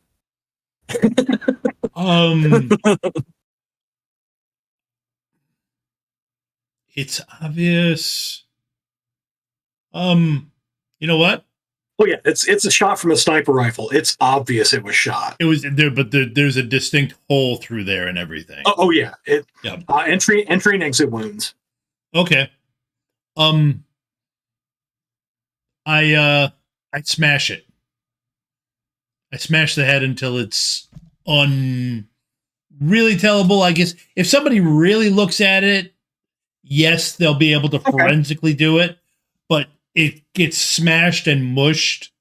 And yes, like you do basically see Jay with his two. So you like to helicopter it a couple more times. Helicopter a couple more times, and then just slamming his hand, and some of the brains and the juices are flying. So I'm standing next to Slick, and I'm caressing my Employee of the Month award because I'm very proud of it. And we see you doing that, and I just say, I don't think that's better. Why don't you just cut the head off? We might need the head. Who knows? We can't do anything with it now. No, it's still there. It still could be used for stock. Gunpowder might add a really nice flavor. Fish, not that much. You'd be surprised. Devil rat, it's got to be the right flavor of a gun. It's got to be the right mix of gunpowder though to add for the flavor. It also works good for a hangover remedy. Or I just enjoy watching the look on somebody's face after they eat something with gunpowder mixed into it. I'm not sure. I bet you their next bathroom trip will be explosive. I'm sorry. I like to look on their face when they eat gunpowder as well. Also arsenic. I feel less safe. So now we have the awkward boat ride. Yeah, because it's like, man, I really shouldn't try and be out creepy Mr. Bell. There's just no way to do it. Yep. I like so you guys eventually make it back to shore. Yep. Both of us? I mean, both. Unless you stop to assist, the swan boat does take longer. I think you can figure it out, but it is a pedal boat and not a motor boat. I think I'll reach out to them on the comms and go, do y'all need some help? We can kind of give you a nudge or tow you back. I can only imagine that your legs must be hurting from all that pedaling. Not saying that I don't think you're in shape. It's just, please give me an answer before I dig myself any deeper. Violet will look at Nova and sort of ask off the comm, "Do you want them boys to save us?" I don't know. I feel like this is like a girl power moment. Do you feel like it? I do. So I will respond back to Tiff and say, "You come touch us, I will cut off your water and shut off the meter." That's Slick. That's no then? That's a no. That's a no, Slick. Oh, okay. just to make sure that you're sure on this. That's no. Slick was like, cut off my water. I just got a water filtration system in the van. Whenever she shifts into that pattern or Nova starts talking about certain facts, nope, that's a no. It's a no. Oh, okay. Slick's a smart man, but that rendered him dummy. I think we just wait for them by the shore. Yeah, well, it gives us time to review recipes that can be made with this giant. And while we're waiting, since I just invested in it, I'll use my butchering knowledge to gut it while we're waiting. Oh, so you're gonna gut it and fillet it right here, or just gut it, just clean it out. Yeah. All right. I can see Mr. Bell like just building like a Boy Scout like fire or whatever. It's like get some sticks to put it up on, and so yeah, go ahead and make a close combat test, and you'll gain an edge from your butchering. Cool. Blades, if you have that specialization. Can I roll my combat knife? Yeah. Okay.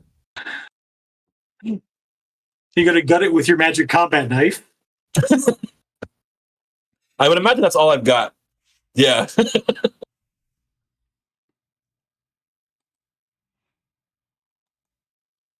Oh yeah. Okay. I threaten it first.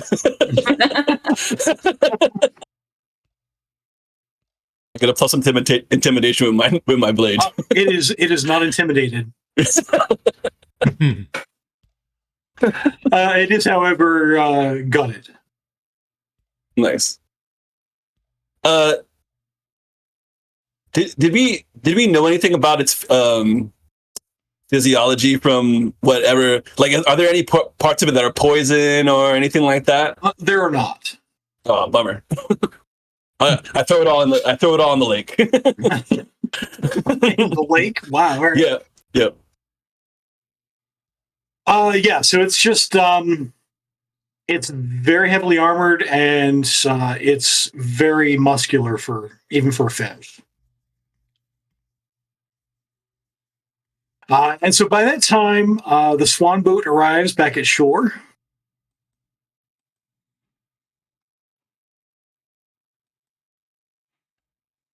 And you guys see Mr. Bell gutting this 3-meter long fish. And I'm humming. So what are we? So are we cooking it now? Well, we got to take it to the event and cook it there. I think we might be getting ahead of ourselves. I think we were just asked to deliver something, right? Yeah. You were just asked for bag delivery. Yeah. I think you should stop what you're doing right now. It'll stay better. It'll keep better if we take the guts out. I'm pretty sure it keeps better if you just leave it whole and not. Well, those other things. The guts are already out. Fun facts.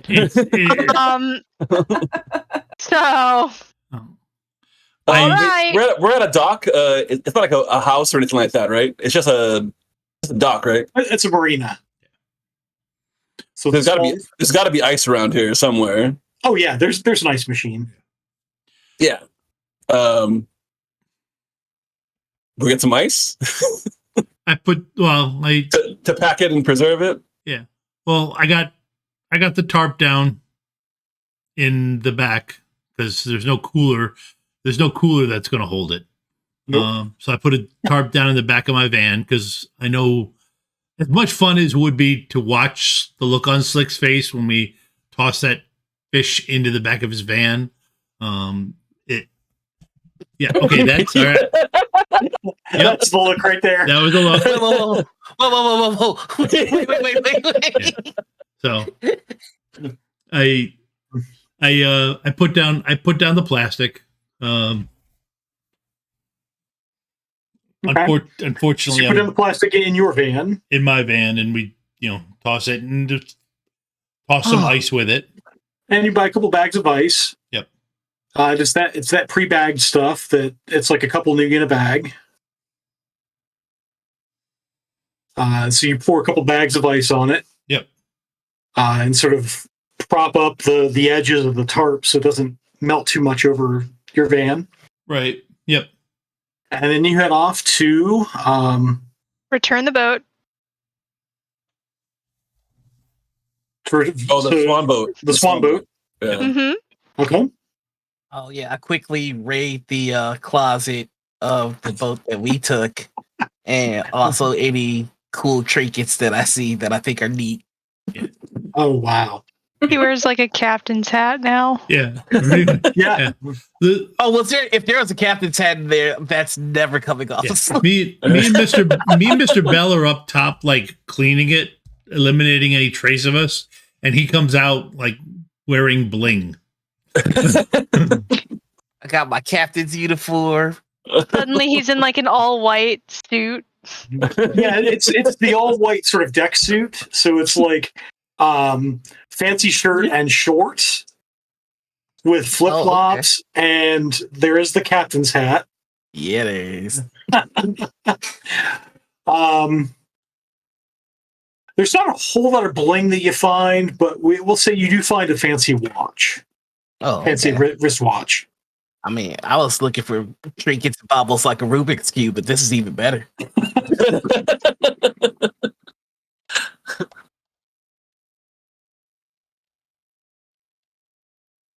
All right, well, as long as we don't have to put that thing in my van, I'm happy. I think we're almost there, y'all. We look at us working together, stealing ships and renting them, and so you thinking ahead. So you drop off the boat, the swan boat, mm-hmm. and then make your way to Tacoma. So the drivers can go ahead and make piloting tests.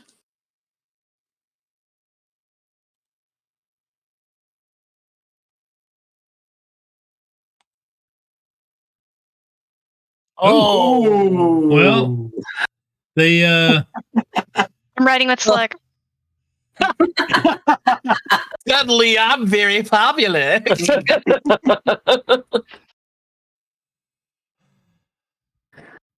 be fair, the remaining donuts were in Slick's van.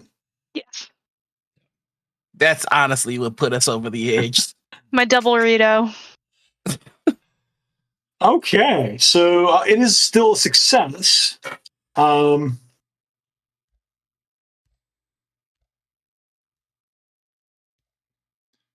It's a driving test. You accidentally activate grid guide on your way down. Having forgotten where the warehouse was, you sort of put in an address and you accidentally hit the pilot button. Yep. And so you find yourself taking a circuitous route through downtown Seattle toward the nighttime rush, stopping at every street light, going the speed limit or slower. And the rest of you guys are following and wondering what's going on here. But eventually, it probably takes an extra hour. Okay. But you do eventually get out of downtown Seattle traffic and hop onto, let me see here. So it'd be on the 5. Headed down south. So you eventually end up in Tacoma at the warehouse where you guys had your last cooking challenge. And just like last time, so there's this There are lights set up everywhere. There are various production vans set up, and they're all emblazoned with this sort of script E confined with a script C. With the sort of what must now be the Emerald Chef logo. And as you pull up, there's people there that look to be like a film set crew. You definitely see a bunch of cameras, and you see inside, and you see Pierre Ramsey standing there. Good, you finally arrived. Yes, chef. It was a deadly catch, but we have it. Deadliest. So that's the way we're taking this episode. All right, take it inside. Put it on the first station. Okay, grab it, toss it on the. I do so. And everyone inside. Make up to your right if you need to look differently. Head to my right. Because you'll be on Trid. I go to makeup. He looks at you, Nova. Yeah, make up to your right. I'm smiling, but my eyes don't look amused. I'm going to makeup as well. So the people in makeup, they take your guidance for how you want to look, even if that guidance is I want to look as differently as possible from what I am. Yes, unrecognizable. Yep. So that certainly happens. So at least Nova is gone, and there is a different person who has joined your team. Mm-hmm. Does that happen with Mr. Bell? I think actually, so this whole time that he's been stuck in the mansion, he's been grooming himself the same, but he hasn't been altering himself. You know what I mean? He hasn't cut his hair in a while. He does shave a little bit, but it's nothing like, it's just, all basic upkeep. He hasn't actually done anything. So I think when we go to makeup, I think that they clean me up completely, cut my hair short, give me the high and tight that I had back before. Just put some sparkle on me. I'm attractive again with a creepy smile. Okay. So this is John Wick fresh out of the shower. Yeah. So you see a clean cut Mr. Bell. I just tell them to make me look hot. Okay. I don't think we You got be that plain kind clothes. of time, friend. Wow. Should have believed in myself. And thank you for joining us tonight. Have a good evening. We have to go. Wow. And so you guys finish with makeup, and you're sort of led out to where you left the fish, and there's room for all of you. It's this long sort of kitchen station, and the fish is sort of lined up on the station. And there are 5 sets of knife kits.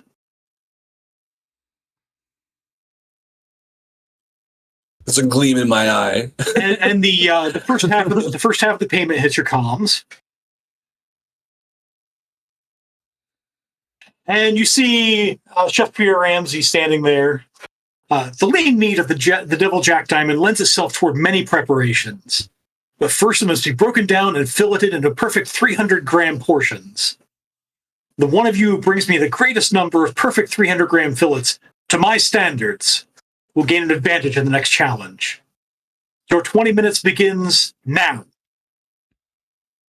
Can I use my butchering knowledge to appraise the blades? Is it better than my combat knife? Can I tell? Yeah. So yes, your combat knife, while good for gutting, is not it's more robust than a kitchen knife would be. Okay. If you all don't mind, and I might have my hands over the knives. Mm-hmm. Are we I'm competing offering to- against each other? This is an individual challenge. Yeah. Oh, is it? Yes, Oh, it never is, mind yeah. then.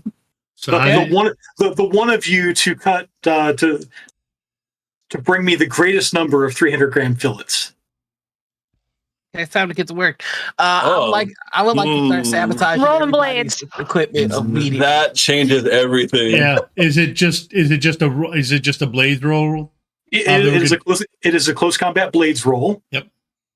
If you have some sort of appropriate knowledge skill, I know some of you bought cooking recently. Yeah. There is or butchering. That will gain you 2 edge that must be used on this test. Oh my gosh. Oh, cool. Yeah, I spend 2 edge to. So before you spend edge, I have one other caveat. Oh no. You are each competing against the others. So you may spend edge on or against your comrades. Oh, gotcha. Jesus. Depending on how badly you want to win this individual challenge. All right, I made my roll. So would I be using how I gutted the fish? Can I roll my combat knife, or is it something else? You can roll your combat knife. Okay. So if you roll your combat knife, you won't get the edge. Oh, so what do I roll? So it'd be just a close combat. Yeah, it's close combat. Blades if you have that specialization. Oh, okay. Oh, I see. I have a really dumb question to ask. I have no skill with cooking or cutting, but I have something that does. How out of the realm of possibility would it be for me to call my Nissan Oni? Oh my god. Oh my goodness. So you're going to essentially ask a drone to come in here and do your cutting for you. Yeah. Checks out. Ooh. I'm gonna I'm gonna pay 4 to turn 2 4s to 5. I might as well pay 4 to reroll my failures. Yep. So yeah, I'm gonna do that. So you activate your Oni and it starts rolling in, and Ramsey turns to it and says, "What is this?" It's my highly specialized, custom-built sous chef. This is your task, not your sous chef. It's like an Get it out of here. I spend my edge to make Jay re-roll his successes. There it is. Okay, give me a sec. Then reroll. Then that would be a reroll for what? That was the wrong number of dice. Well, wait a minute. Okay, so that if I reroll, then I'll just reroll everything because I was going to use my edge to reroll my failures. So I'll just end up rerolling everything. It would be rerolling all the dice. Yeah. Yep. Okay.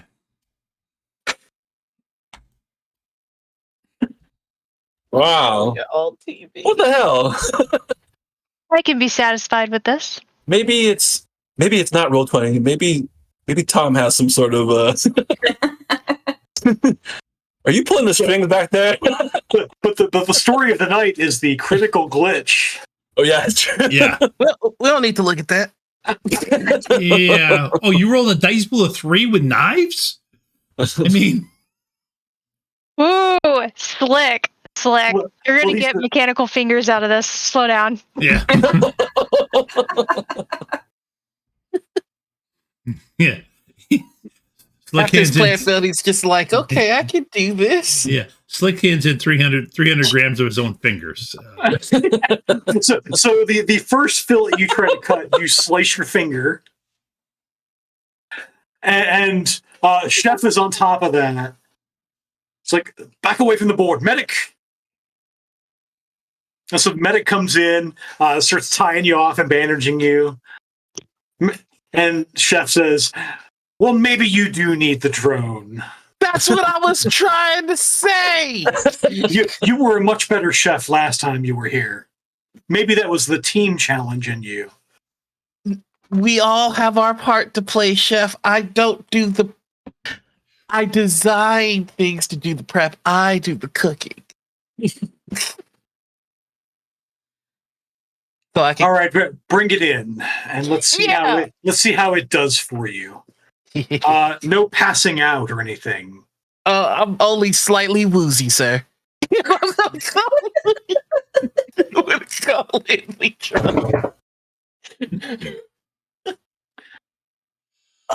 All right, so you can roll your drone's weapon skill.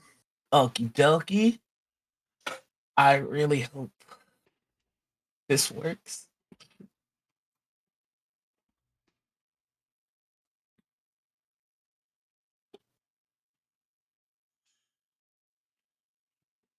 Does it have a weapon on it? It has retractable blades. Okay. So you should be able to click on that and it'll roll its dice pool. Yep. All right. So it's no critical glitch. But one hit is one hit. So everybody, after a fashion, rolls at least one hit. I did spend 4 edge to reroll all my failures because they were all failures. It is clear that there are a couple of people who are doing much better than the rest. This 8 hits on an intimidation roll to stare down Nova after she sabotaged me. Hamming it up for the cameras. You know what? I shake in my boots and I pout and I'm hamming it up for the cameras. Okay. I'm being bullied. Help. Oh, boy. I'm just an innocent girl. Crap. You just turned me into the heel. Well, I'm going to lean into it. Yep. Okay. Yep. That's what happened. Yep. So Jay and Nova, go ahead and roll initiative. No need to click on a token or anything. Just roll initiative.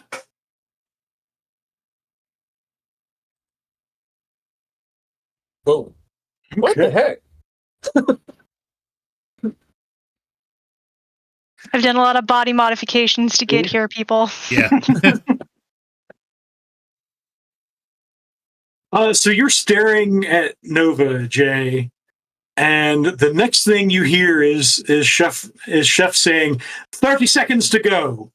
And then you realize that through your staring at Nova's managed to get one more fillet than you. Okay. When time is called. And so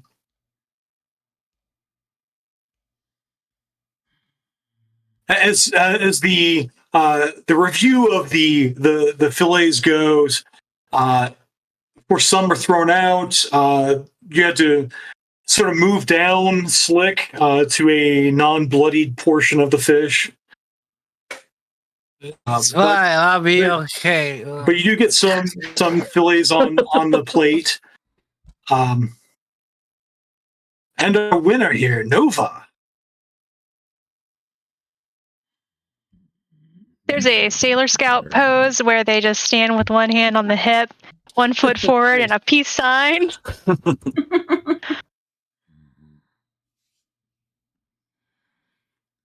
I'm glowering. Well done. This will take us right into our mystery box challenge, which is coming up next after this commercial break. As we get to our 10 o'clock hour, and I drop out of character.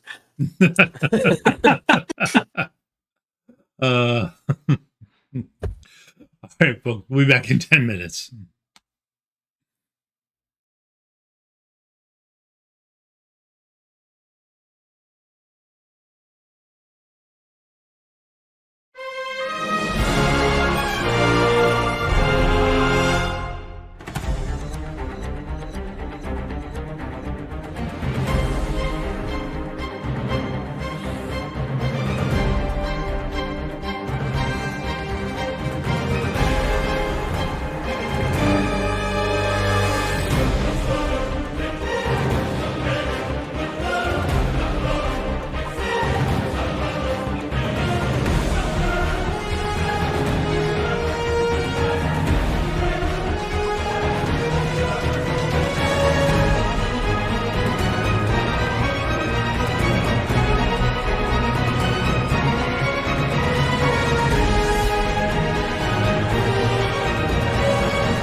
Can I just ask, what does a summoning tea kettle look like? Oh, a summoning tea kettle. It is made out of cast iron that has been painted ritually with symbols in blood, obviously, that are then coated and shellacked over so that they don't flake off, that way it can last for centuries. And we use a nice clear coat, though, so you can see them quite nice, quite clear. We mix in, with the blood, we mix in the iridescent paint, so it gives us a nice little beautiful shimmer, especially as it heats up. And as you heat it up, that's where the magic happens, because that is when all of the symbols start to glow and get bright and beautiful. And as the tea kettle whistles, that is the summoning ritual complete. If you have an interest in using the summoning tea kettle, or taking part in any of the other worlds in our games, you don't have to have experience. Just join our Discord, and the GMs will work with you and help you find a game you enjoy. The link is in the chat. Ready to level up your cosplay game? Check out the Geek Forge on Etsy. With a variety of props to give your photos that extra spark, you'll find just what you need. Hold magical fire in the palm of your hand, or take a potion to restore your mana. With a large variety of colors, you can choose your own magical flavor for your cosplay. Bring drama to your photo shoots with these vibrant props and more, all available at the Geek Forge. Are you ready to level up your cosplay?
spells. Well, she says spell like 92 times.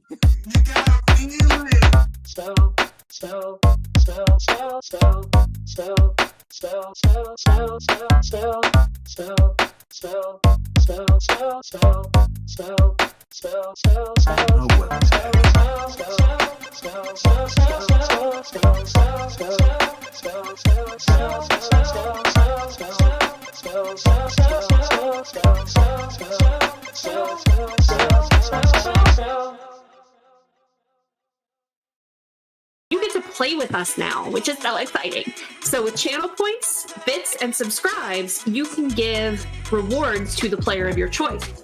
So how to do that is, no, not Bob.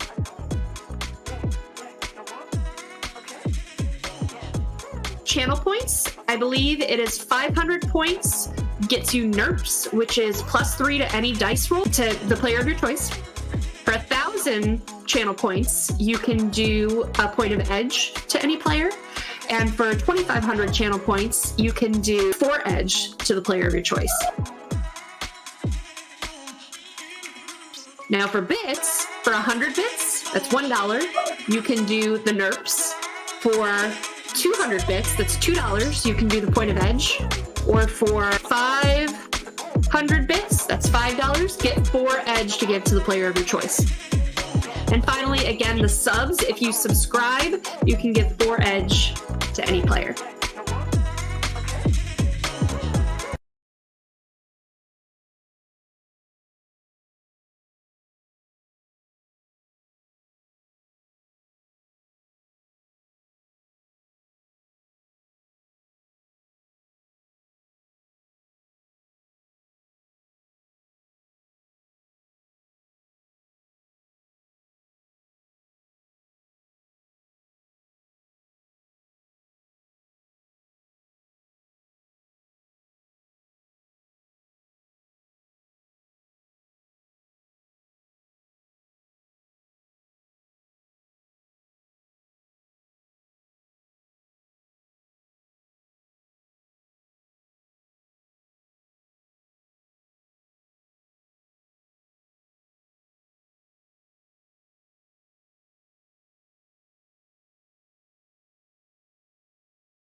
Hey, folks, thanks for sticking around.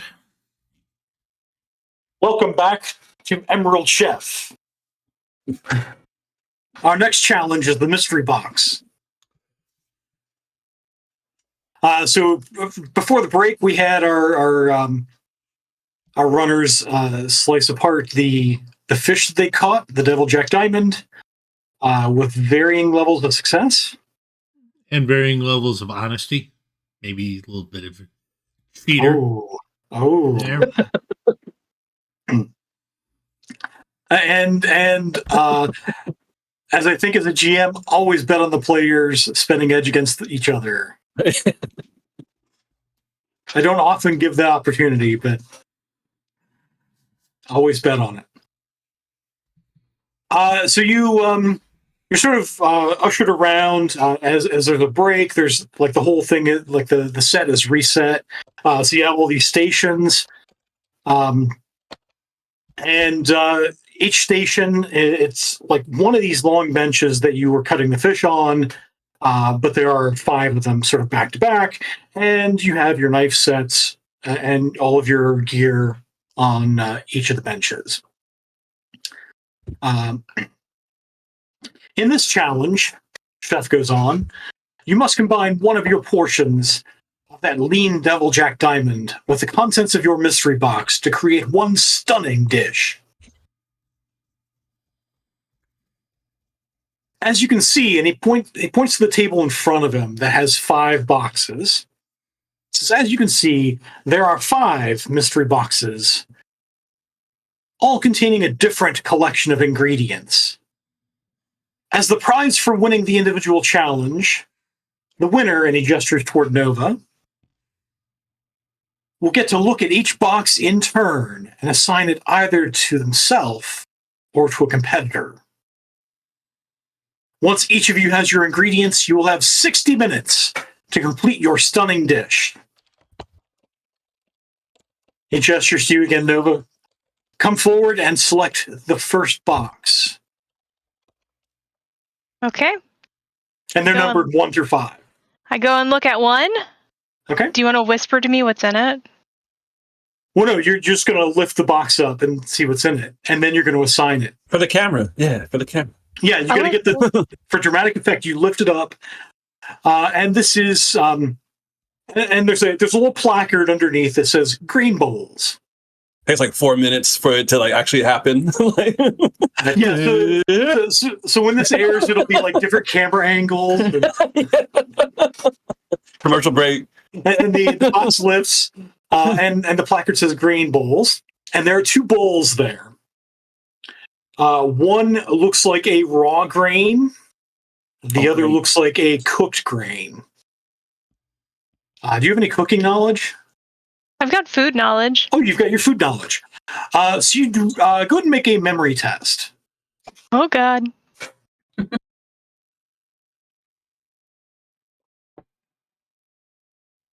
4 hits on 8 dice. Very nice. So you recognize both of these. The first is a bowl of raw farro. And the other is a bowl of overcooked quinoa. Okay. And Chef says, who's going to get to the grain bowls? Oh, you get both of them? Yes. Whoever gets this gets the entire contents of the mystery box. And will have to use at least some of the contents in their dish. I'm going to give the grain bowls to Mr. Bell. To Mr. Bell. So when you look over at me to choose me, you see, since I know that we're all in competition now, you see a look in my eye that's a lot more bloodthirsty than you've ever seen before. And I'm going to intimidate you. Do you mind getting one of the assistants to like hand them out? Because walking back and forth will just take too much time for me. I don't even look at them. I look at you the whole time.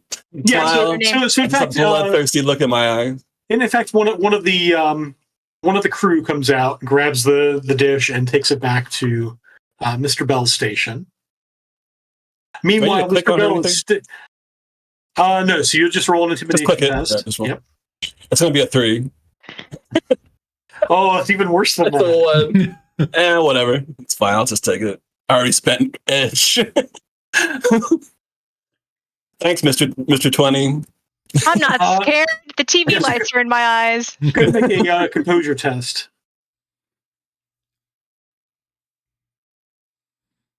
TV lights are right in my eyes. I'm not scared of you. Yeah, and they are. So you sort of look out onto the audience. The lights are there because they're of course the cameras are on you because you're the one pulling the boxes up.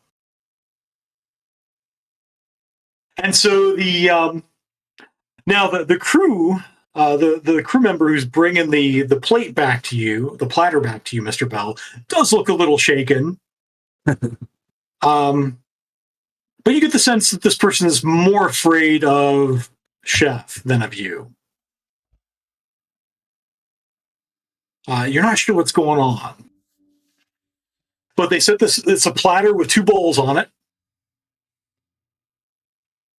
I turn to them with a similar look because I'm just like patting back. I say, "Thank you," and then I look back to Nova again. They just nod and sort of shakily back off. Very good. Now, Nova, the next box you'd like to choose. Okay. So that was number 1, and apparently you're able to choose any of the other 4 boxes in whatever order you'd like. Yeah, I just go straight down the line. Classic TV move. Go number 2. Classic TV move. Yeah, it makes it easy for the cameras to sort of follow you along the way. And you lift the box, and you're certain like there are several cameras on you, so they can get the full multi-camera angle effect.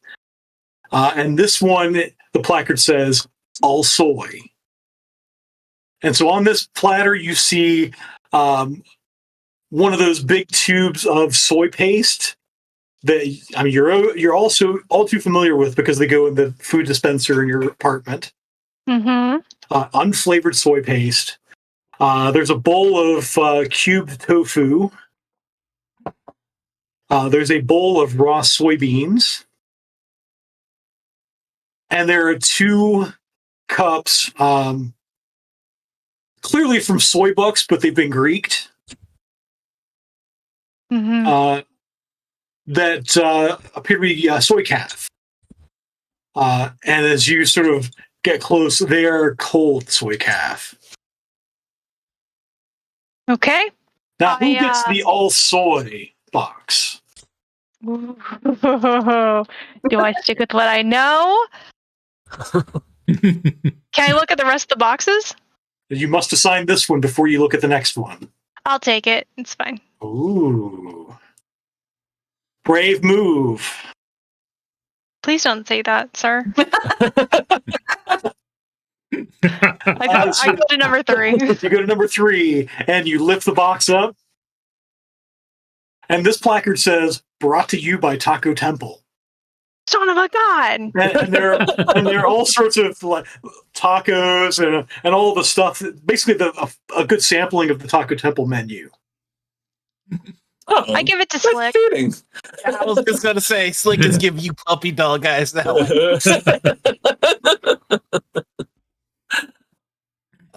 Yeah, just go up, grab the box, and go. Now I should say, it's you again with the drone. Your drone just can't give me a Taco Temple taco back. Sir, that drone is my sous chef, and we are going to turn this into a masterpiece. Or at least the most edible thing that you'll be presented today. You've raised my expectations now. Please lower them back down to where they were before. All right, so you delivered the crew delivered that to Slick. And going down the list here, number 4, you lift the box. Mm-hmm. And this placard says, "From the sea." And there are 2 bowls there. One is of krill, and one is of seaweed.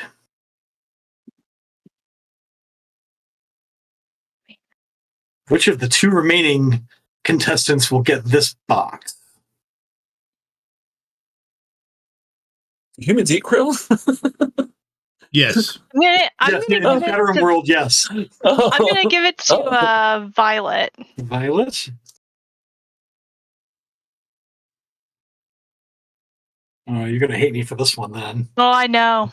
You pull the 5th one off, and it's the chef's dream. It's labeled cornucopia. It's got all of the things that you would love to shop for as a chef. Yep. And so that one goes to our big friend in the back. Thank you. He tried to bully me. Don't frag it up. Yes, chef. Question. While the camera's not on me, can I be looking up recipes? Your if you're implants, you can look it up without it. Yeah, your cyberjack, you can do that. Yeah. Oh, okay. Then yeah. All right. Sorry. So you wouldn't even have to ask the question. Okay. Cool. So as they're taking the box to Jay, my gaze goes to that box, and I follow it, and I look at Jay, and you look like I'm staring at your neck, like I can see your pulse, as if I can see the blood pumping in your throat, and I'm going to intimidate you. Wow. Yes, it was my plan all along to get him off my back. 1. Oh, hey! Five.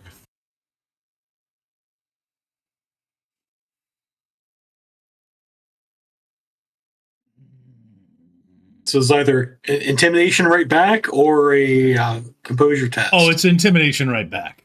Okay. Yeah. I mean, okay, yeah. We're gonna duel that. The question is, what? Oh. I'm gonna re-roll my failures. I cannot fail like that. That is kind of embarrassing. Yeah, it's considering the sheer amount of dice I'm rolling with. Yeah.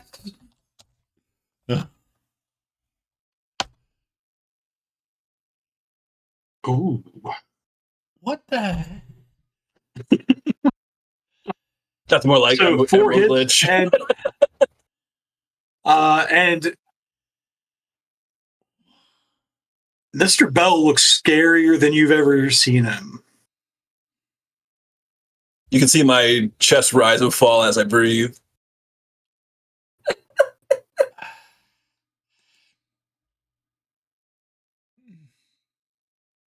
And Chef sounds out. You have 60 minutes to cook me a stunning dish. Time begins now. And the countdown clock begins.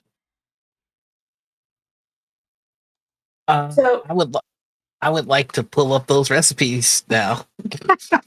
Go ahead and make a matrix search test. Oh, hey. And then I think, Jen, you had a question? I did, but I can wait until after this. Because it's ridiculous. Yeah, oh boy.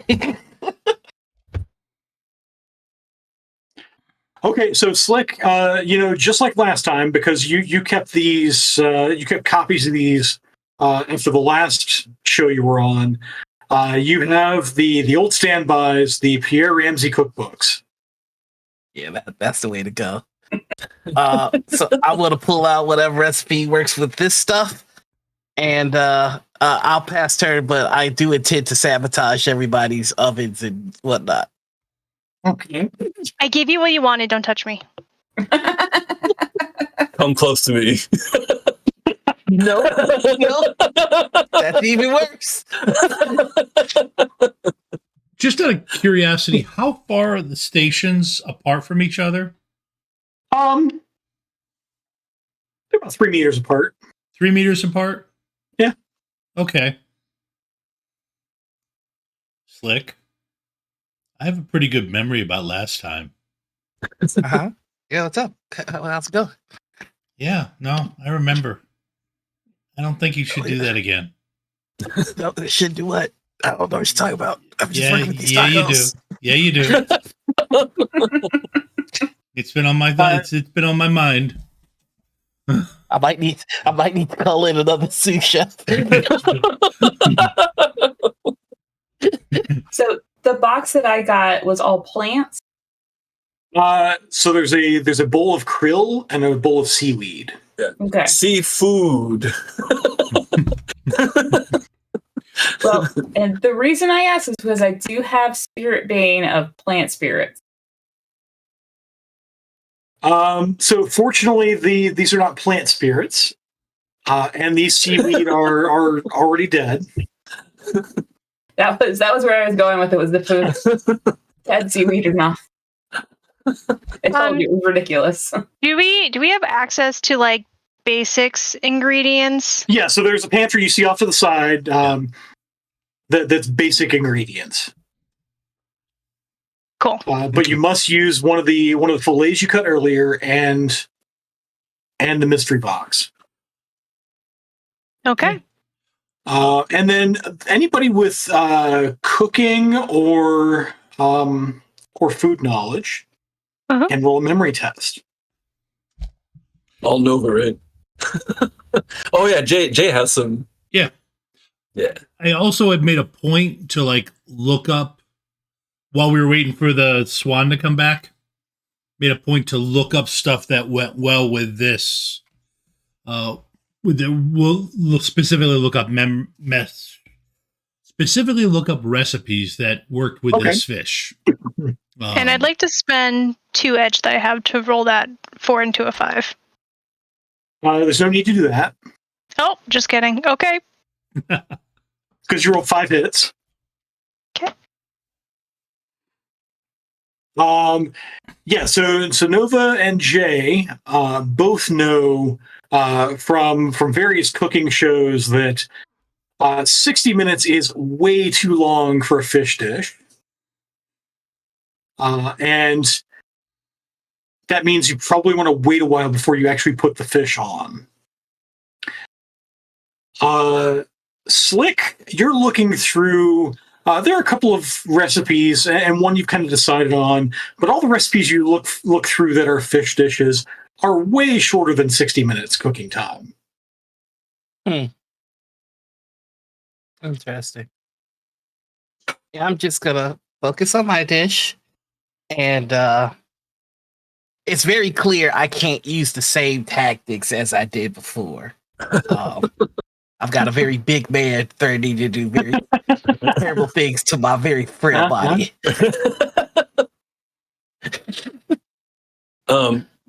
It's not my intention to cook the fish, so I'm going to lean on my butchering quality to make sashimi out of it if I could. Okay. Yeah. But I have to cook the other crap, I guess. Yep. Yeah, you've got to do something with the grain bowls. Yeah, I'll make like a poke bowl. All right. So you guys do your cooking, and you notice at some point, maybe about halfway through, Chef starts walking around and looking at your dishes, and with Chef is someone you hadn't noticed entering, and how could that happen? Because this guy is huge. You see Billy Berserker. So looking at everybody, looking at dishes. I start to assess how sturdy the tables are around me, how sturdy all the equipment is around. All right. I'm going to use that as a big old distraction. I would like to call in my gnats. Oh, here we go. And all I want them to do is pluck a little hair from me and maybe put it in people's food. Oh. Hey, Bob. Hmm? I would go through my recipes, come up, you can do the little dishes of the ingredients, figure out what I needed of my stuff. Mm-hmm. And then as I walk through to get other stuff, I would palm the extra dishes of ingredients that I don't need onto other people's table, onto other people's space. Okay. Basically giving your perfect ingredients to other people. Giving the perfect ingredients to other people also. I would probably start out with Slick as a peace offering. But I would give some to everybody. As soon as he will walk over to Slick, he's just gonna go. I have no idea if this is against the rules or not. But I'm a snitch. We'll find out. Yeah. So I would let me know. You want me to roll stealth for palming them, or just? Yeah. So as the competition is underway, we'll have you do a palming test. Slick, we'll have you run stealth for your gnats. And we'll make the Nats roll at +4 modifier. I can agree to this. And then everybody can make perception tests. Any other shenanigans going on? Yeah, big Gltich man. Wow. Just ones. Just always ones.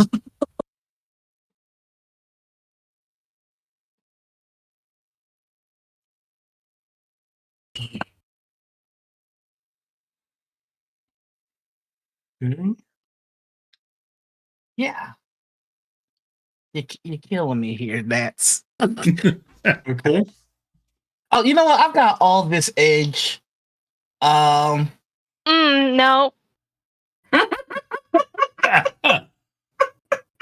Don't do it.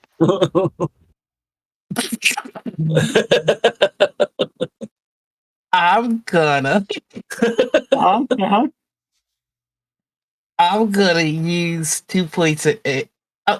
I want to use 2 points of edge to turn my 4 into a 5, so that's 3 successes. That's 3 successes. I feel more comfortable with 3. So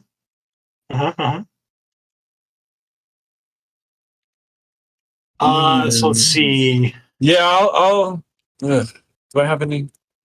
Oh no, I lost the dice. I'll pay 2 to turn a 4 into a 5. If I have any 4s. How can I see what my dice roll? It all disappeared off my You screen. roll it over the 1, you have 2 4s. Oh, okay. Oh, there you go. Oh, perfect.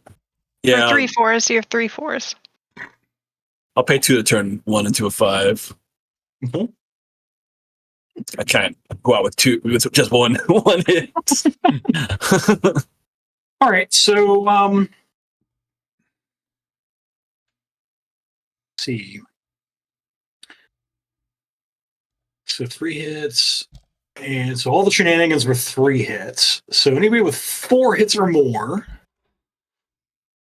And as I see that's Nova and Jay. You guys see the shenanigans in progress. Oh, I wasted that edge, didn't I? Go and take that back. Oh, okay.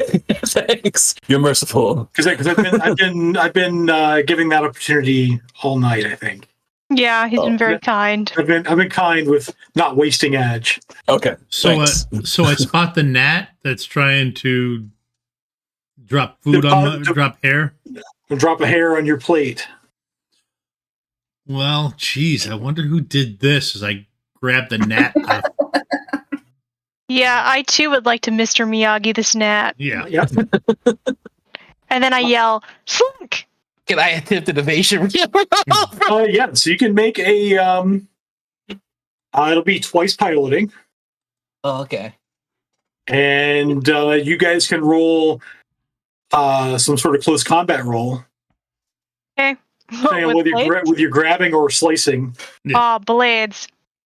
Actually, yeah, I kind of like that.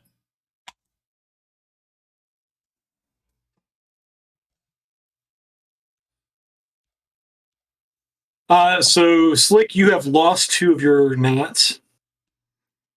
Oh, they both got hit? Oh, God, dang it. They both got tagged. No. Now I gotta wash my knife. It's not sanitary. Yep. So if I hear Nova yell Slick, I can assume that he's up to something. Can I recheck all my food to see if something's wrong with it? Yeah, so you'll take some time to recheck your food. Go ahead and make a, we'll call this a perception test. Okay.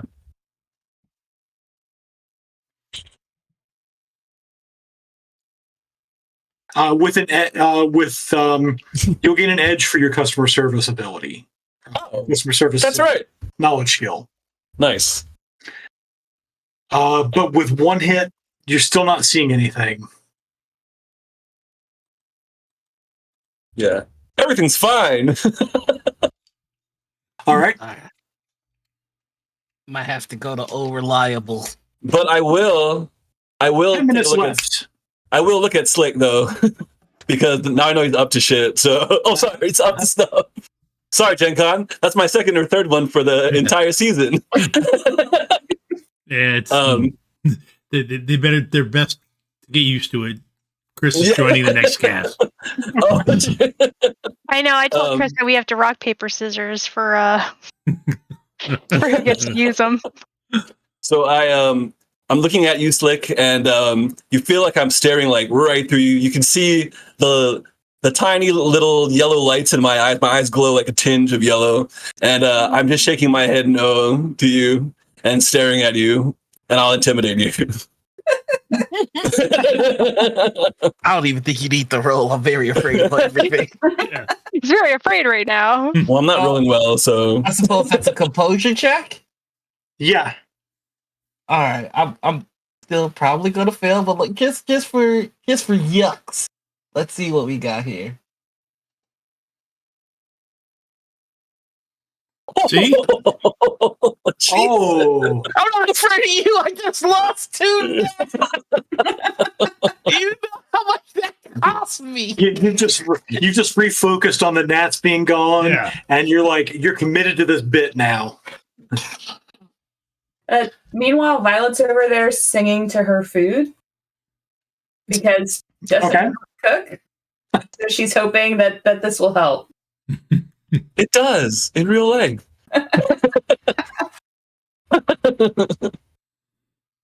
All right. So as time expires, you see Chef and Billy sort of standing at the lead station. And now we'd like to taste the dishes. In order of the mystery box, the grain bowl dish. Mr. Bell. I'll bring up my poke bowl. All right. So at this point, I will ask you for essentially the cooking test. So this will be, for you, I'm sure it's going to be close combat. Okay. using close combat skill for cooking.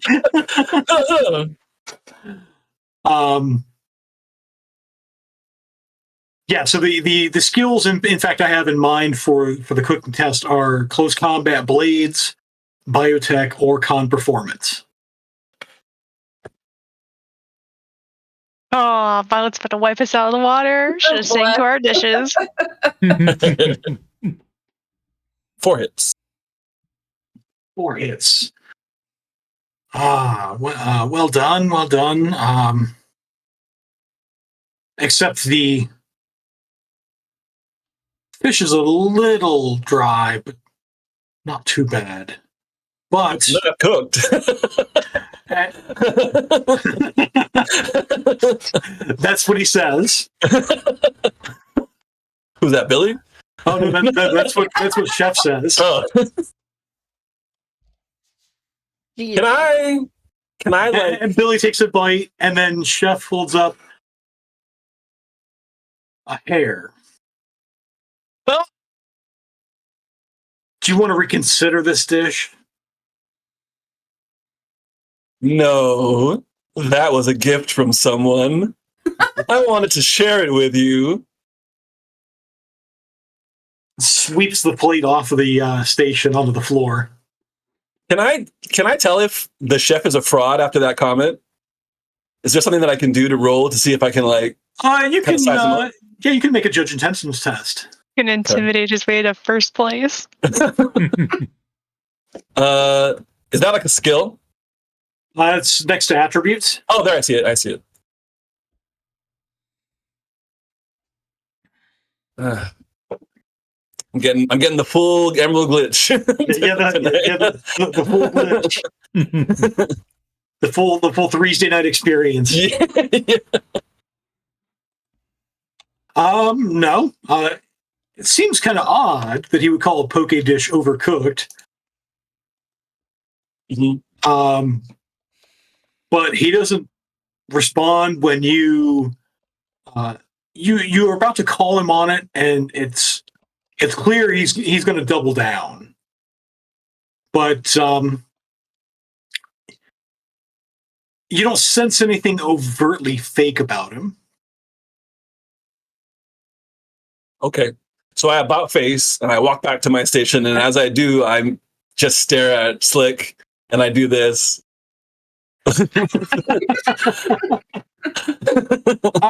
And our next dish, the all soy. Okay, I come up with the dish. Chefs, I'd like to present to you a Chinese milky fish and tofu soup with a coffee shoyu, soy calf shoyu sauce that you can add to your perfect liking. Okay. So they both taste. Go and make so it's either con performance, biotech, or close combat. I like to spend edge to reroll my failures. All right. There's so many. That is a lot of ones and twos. Okay, there we go. 9 hits. 9 hits. Wow. And it does the sort of smell the aroma and well done. A true Emerald Chef dish, if I ever tasted one. You know, I was afraid of you volunteering for the all soy box, but you've made it work.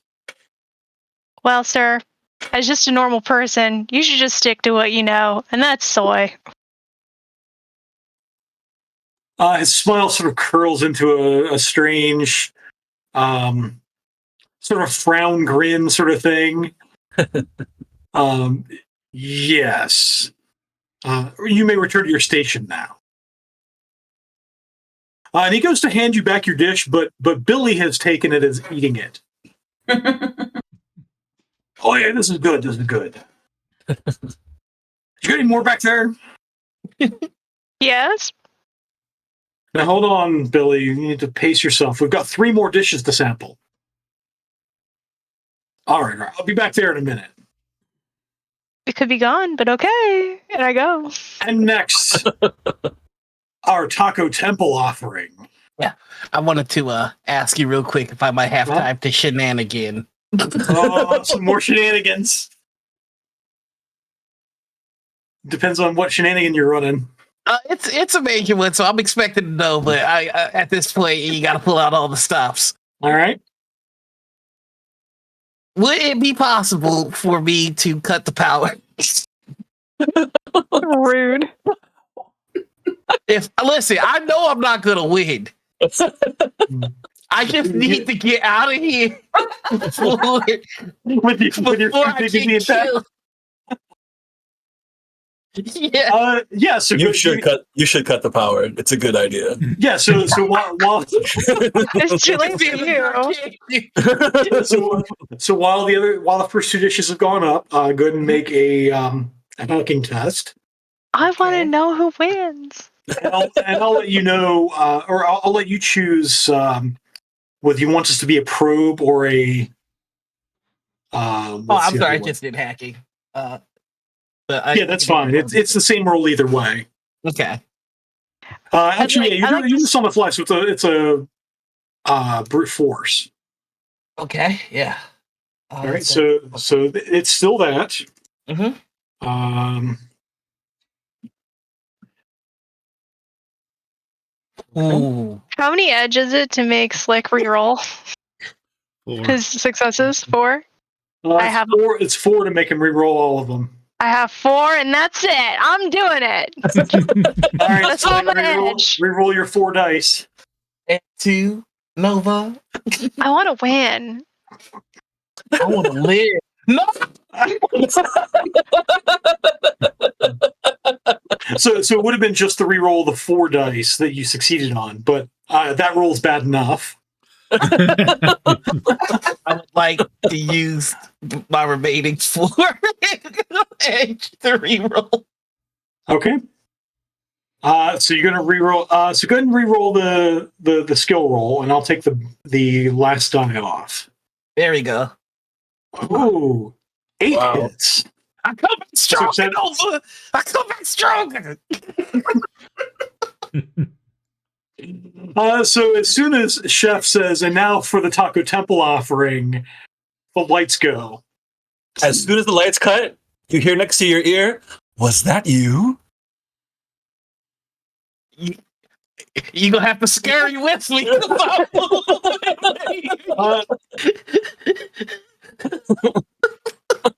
turned on a flashlight and I shined it on Slick. You see me there for a second. And you see, so when the flashlight comes on, you see Mr. Bell standing where Slick was. And I disappear. And Slick is like up almost to the head station without their dish, in full sprint, like they're running out the door. Me and Oni, we just get the freaking. I got thermographic vision. I'm following him with that flashlight.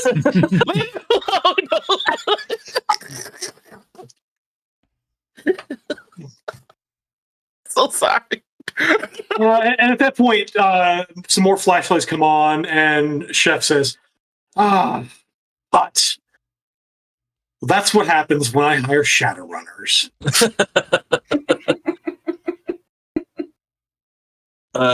If the show's gonna go on, can I sabotage his his stove while the lights are off and everyone's looking at him? Yeah. I do have engineering. Go ahead and roll that. My dream is for Slick to have just like smashed and crumbled the tacos into like bad looking nachos or whatever. Or make a Frito pie with fish. Yeah. I'll tell you what the dish was. It was taco mac and cheese. With a side of fish. And the Devil Jack Diamond you were required to use is nowhere to be found. Yeah. Not at all. Not at all. I knew I was going with this.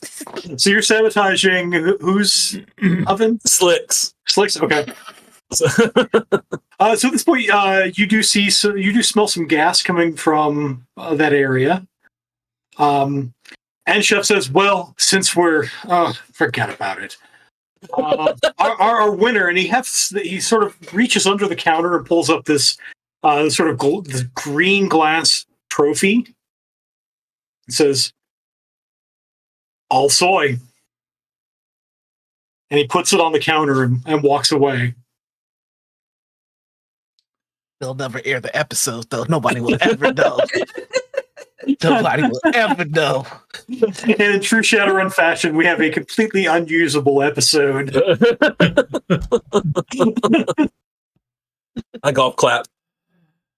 So that's how we'll leave our season, with a completely unaired video of what must be a reworked series. But at least Nova seems to have won the prize. And Violet brings around these small bowls of looks like Jello with fish inside. Oh. Okay. I made a pudding, but y'all turned the lights out, so go. It's really brave, Violet, to make a dessert out of fish. Thank you. It's an old Salish recipe. Okay. I eat it to be kind. I drive off to my new boat. So to be fair, it is not your new boat. It's for a little while more. Yeah, you have about 12 hours left on that boat. Yeah, right. Yeah. And then the rest of the money pings your comms. Woo! And that's where we'll wrap up season 1 of Emerald Glitch. Hey! So we'll wrap it up with any announcements you guys have. So we'll start with Roland. Oh, hey guys, I'm Roland. I don't have any announcements, but I do want to say thanks to everyone. Had a lot of fun in this season. I'm not coming back next season. But thanks, guys, for letting me play. Thanks, Tom, for everything you do behind the scenes. Thanks, Rem, for facilitating. Thanks, Bob, for being the master. No thanks to Mr. 20 for making me describe things cool, but then look completely uncool when they play out. I'll tell you, Roland, that happens to us all. Yeah. I am frequently a victim of describing or negotiating in ways I think are cool, and then the dice betray me. Well, this is the most on any stream that I've been on that The greatest that betrayal ever happened. Yeah. Yeah, that's it. Thanks, Gen Con. Where can we see you next? If I'm not sure when, but like clockwork, probably on the Rem Alternis Twitch will probably be the next time if I do, unless I'm asked to do something else. But yeah, I'm gonna take a break, do some like real life stuff for a little while, and then yeah, hopefully like clockwork on Sundays. Rem Alternis, Master of Rem .tv, twitch.tv twitch.tv/Master of Rem. The link's in the chat. Yeah, you know, in that thing. The link is in the chat. Thank you, Billy. There you go. Going clockwise around the stream.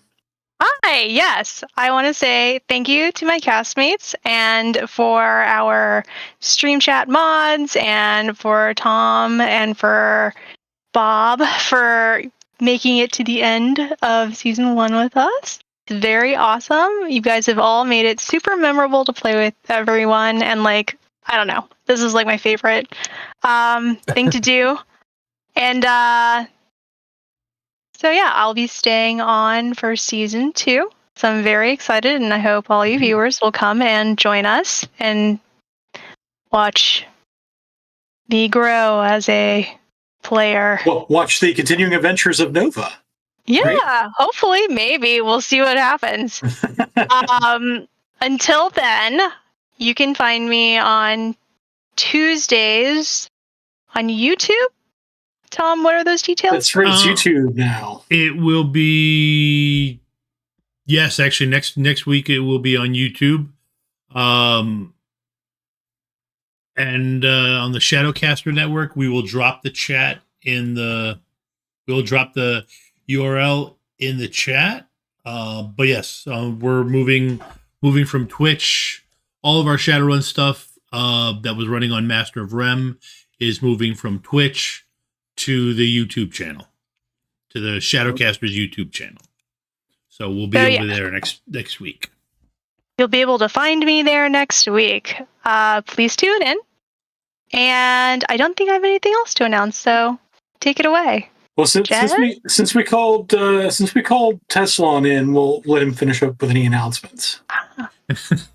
Okay. Well, first off, as you saw with the summoning tea kettle and that creepy guy afterwards, we've got a bunch of games over on the Rem Alternis Discord that you are welcome to join in on. We've got our Streamathon, which is the big thing we're getting signups for right now, including a couple that me and Jen. You're not doing one, right, Amber? I will be participating in 2. Okay, you'll be planning to. But yeah, we're doing 2 of them, so there's a lot of fun games, and there's still space open, but they are filling up, so check it out. Otherwise, just hop on. We've got games going on all the time, and there's chances to join into a cast if you want to get into streaming. I'm taking a step back from Gen Con TV, so I can actually get more into some more of the content creation, making videos, and also writing more stories. So I'll be here for the next 3 weeks as we do a series of our one-shot shows as the season 2 of Emerald Glitch is spinning up.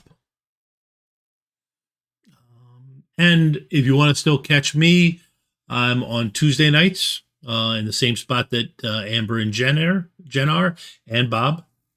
And I'm also on Monday nights at 9:00 on the Master of Rem Twitch channel. I GM Paranormal Albany, a look at what it's like in the capital of New York State in the Dresden universe. And no, folks, the capital of New York State is not New York City. It is Albany, New York. Okay? Nope. It is, and it is not. And Albany, New York, is not in Canada, despite what the people in New York City think. So, thank you to all of you for playing. It's been a lot of fun. It's been a lot of fun. I got to do a little bit of writing, a little bit of GMing for this past year, and I've enjoyed it a lot. It's been nice to regularly get to do something with Roland again, because that was always fun, and I'm gonna miss not being on there weekly with you, and Bob, I thank you so much for doing this. You put a lot of effort and time into these storylines, and making everything work. When we've had sometime of challenging, it's always a good sign, or a sign of a good GM, when they can handle it when they've got unexpected absences, and you've done great through the whole thing. So thank you. Thank you.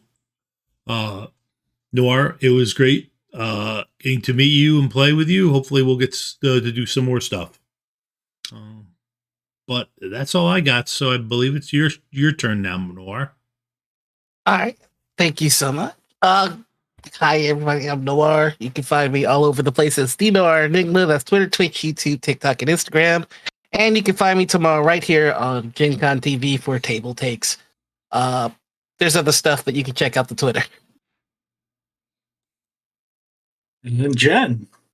I'm Jen, and I run the Geek Forge, which had this commercial that you saw earlier. And I will also not be returning for next season on Gen Con. I've had a great time, and I know it is sad, but I've had a fabulous time playing with everybody, and being able to have the privilege of playing in a game with Bob, and being able to see all your lovely faces every week. And so over at the Geek Forge, we've got a couple of new products we're going to be launching. And I am also working on my own tabletop game using the Cortex Prime system. So that may be something that pops up on REM at some point for playtesting or something else. And I am also going to be running a game from Tales of Zadia, based on the Dragon Prince Netflix show for the REM Alternis Streamathon. So lots of stuff going on behind the scenes, and just some other projects that are possibly through the pipes. So definitely look forward to seeing what y'all have in store for next season. And yeah, it's been a real honor to be able to play with you, and to be able to have all of the weird off-screen chats that we've had.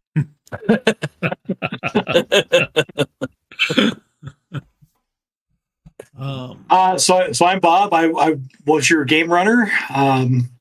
It's been an honor and privilege, and thank you all for trusting me to tell these stories. I want to shout out to Billy Berserker and to Ava for running our moderation in chat.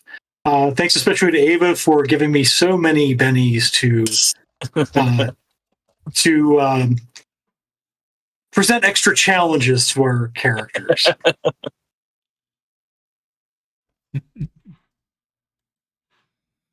Thank you to all the players for making everything fun.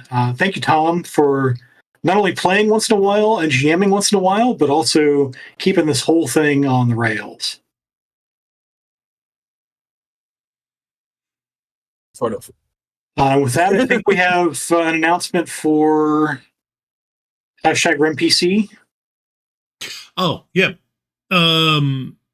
Everybody who put in a #RemPC will get a poster.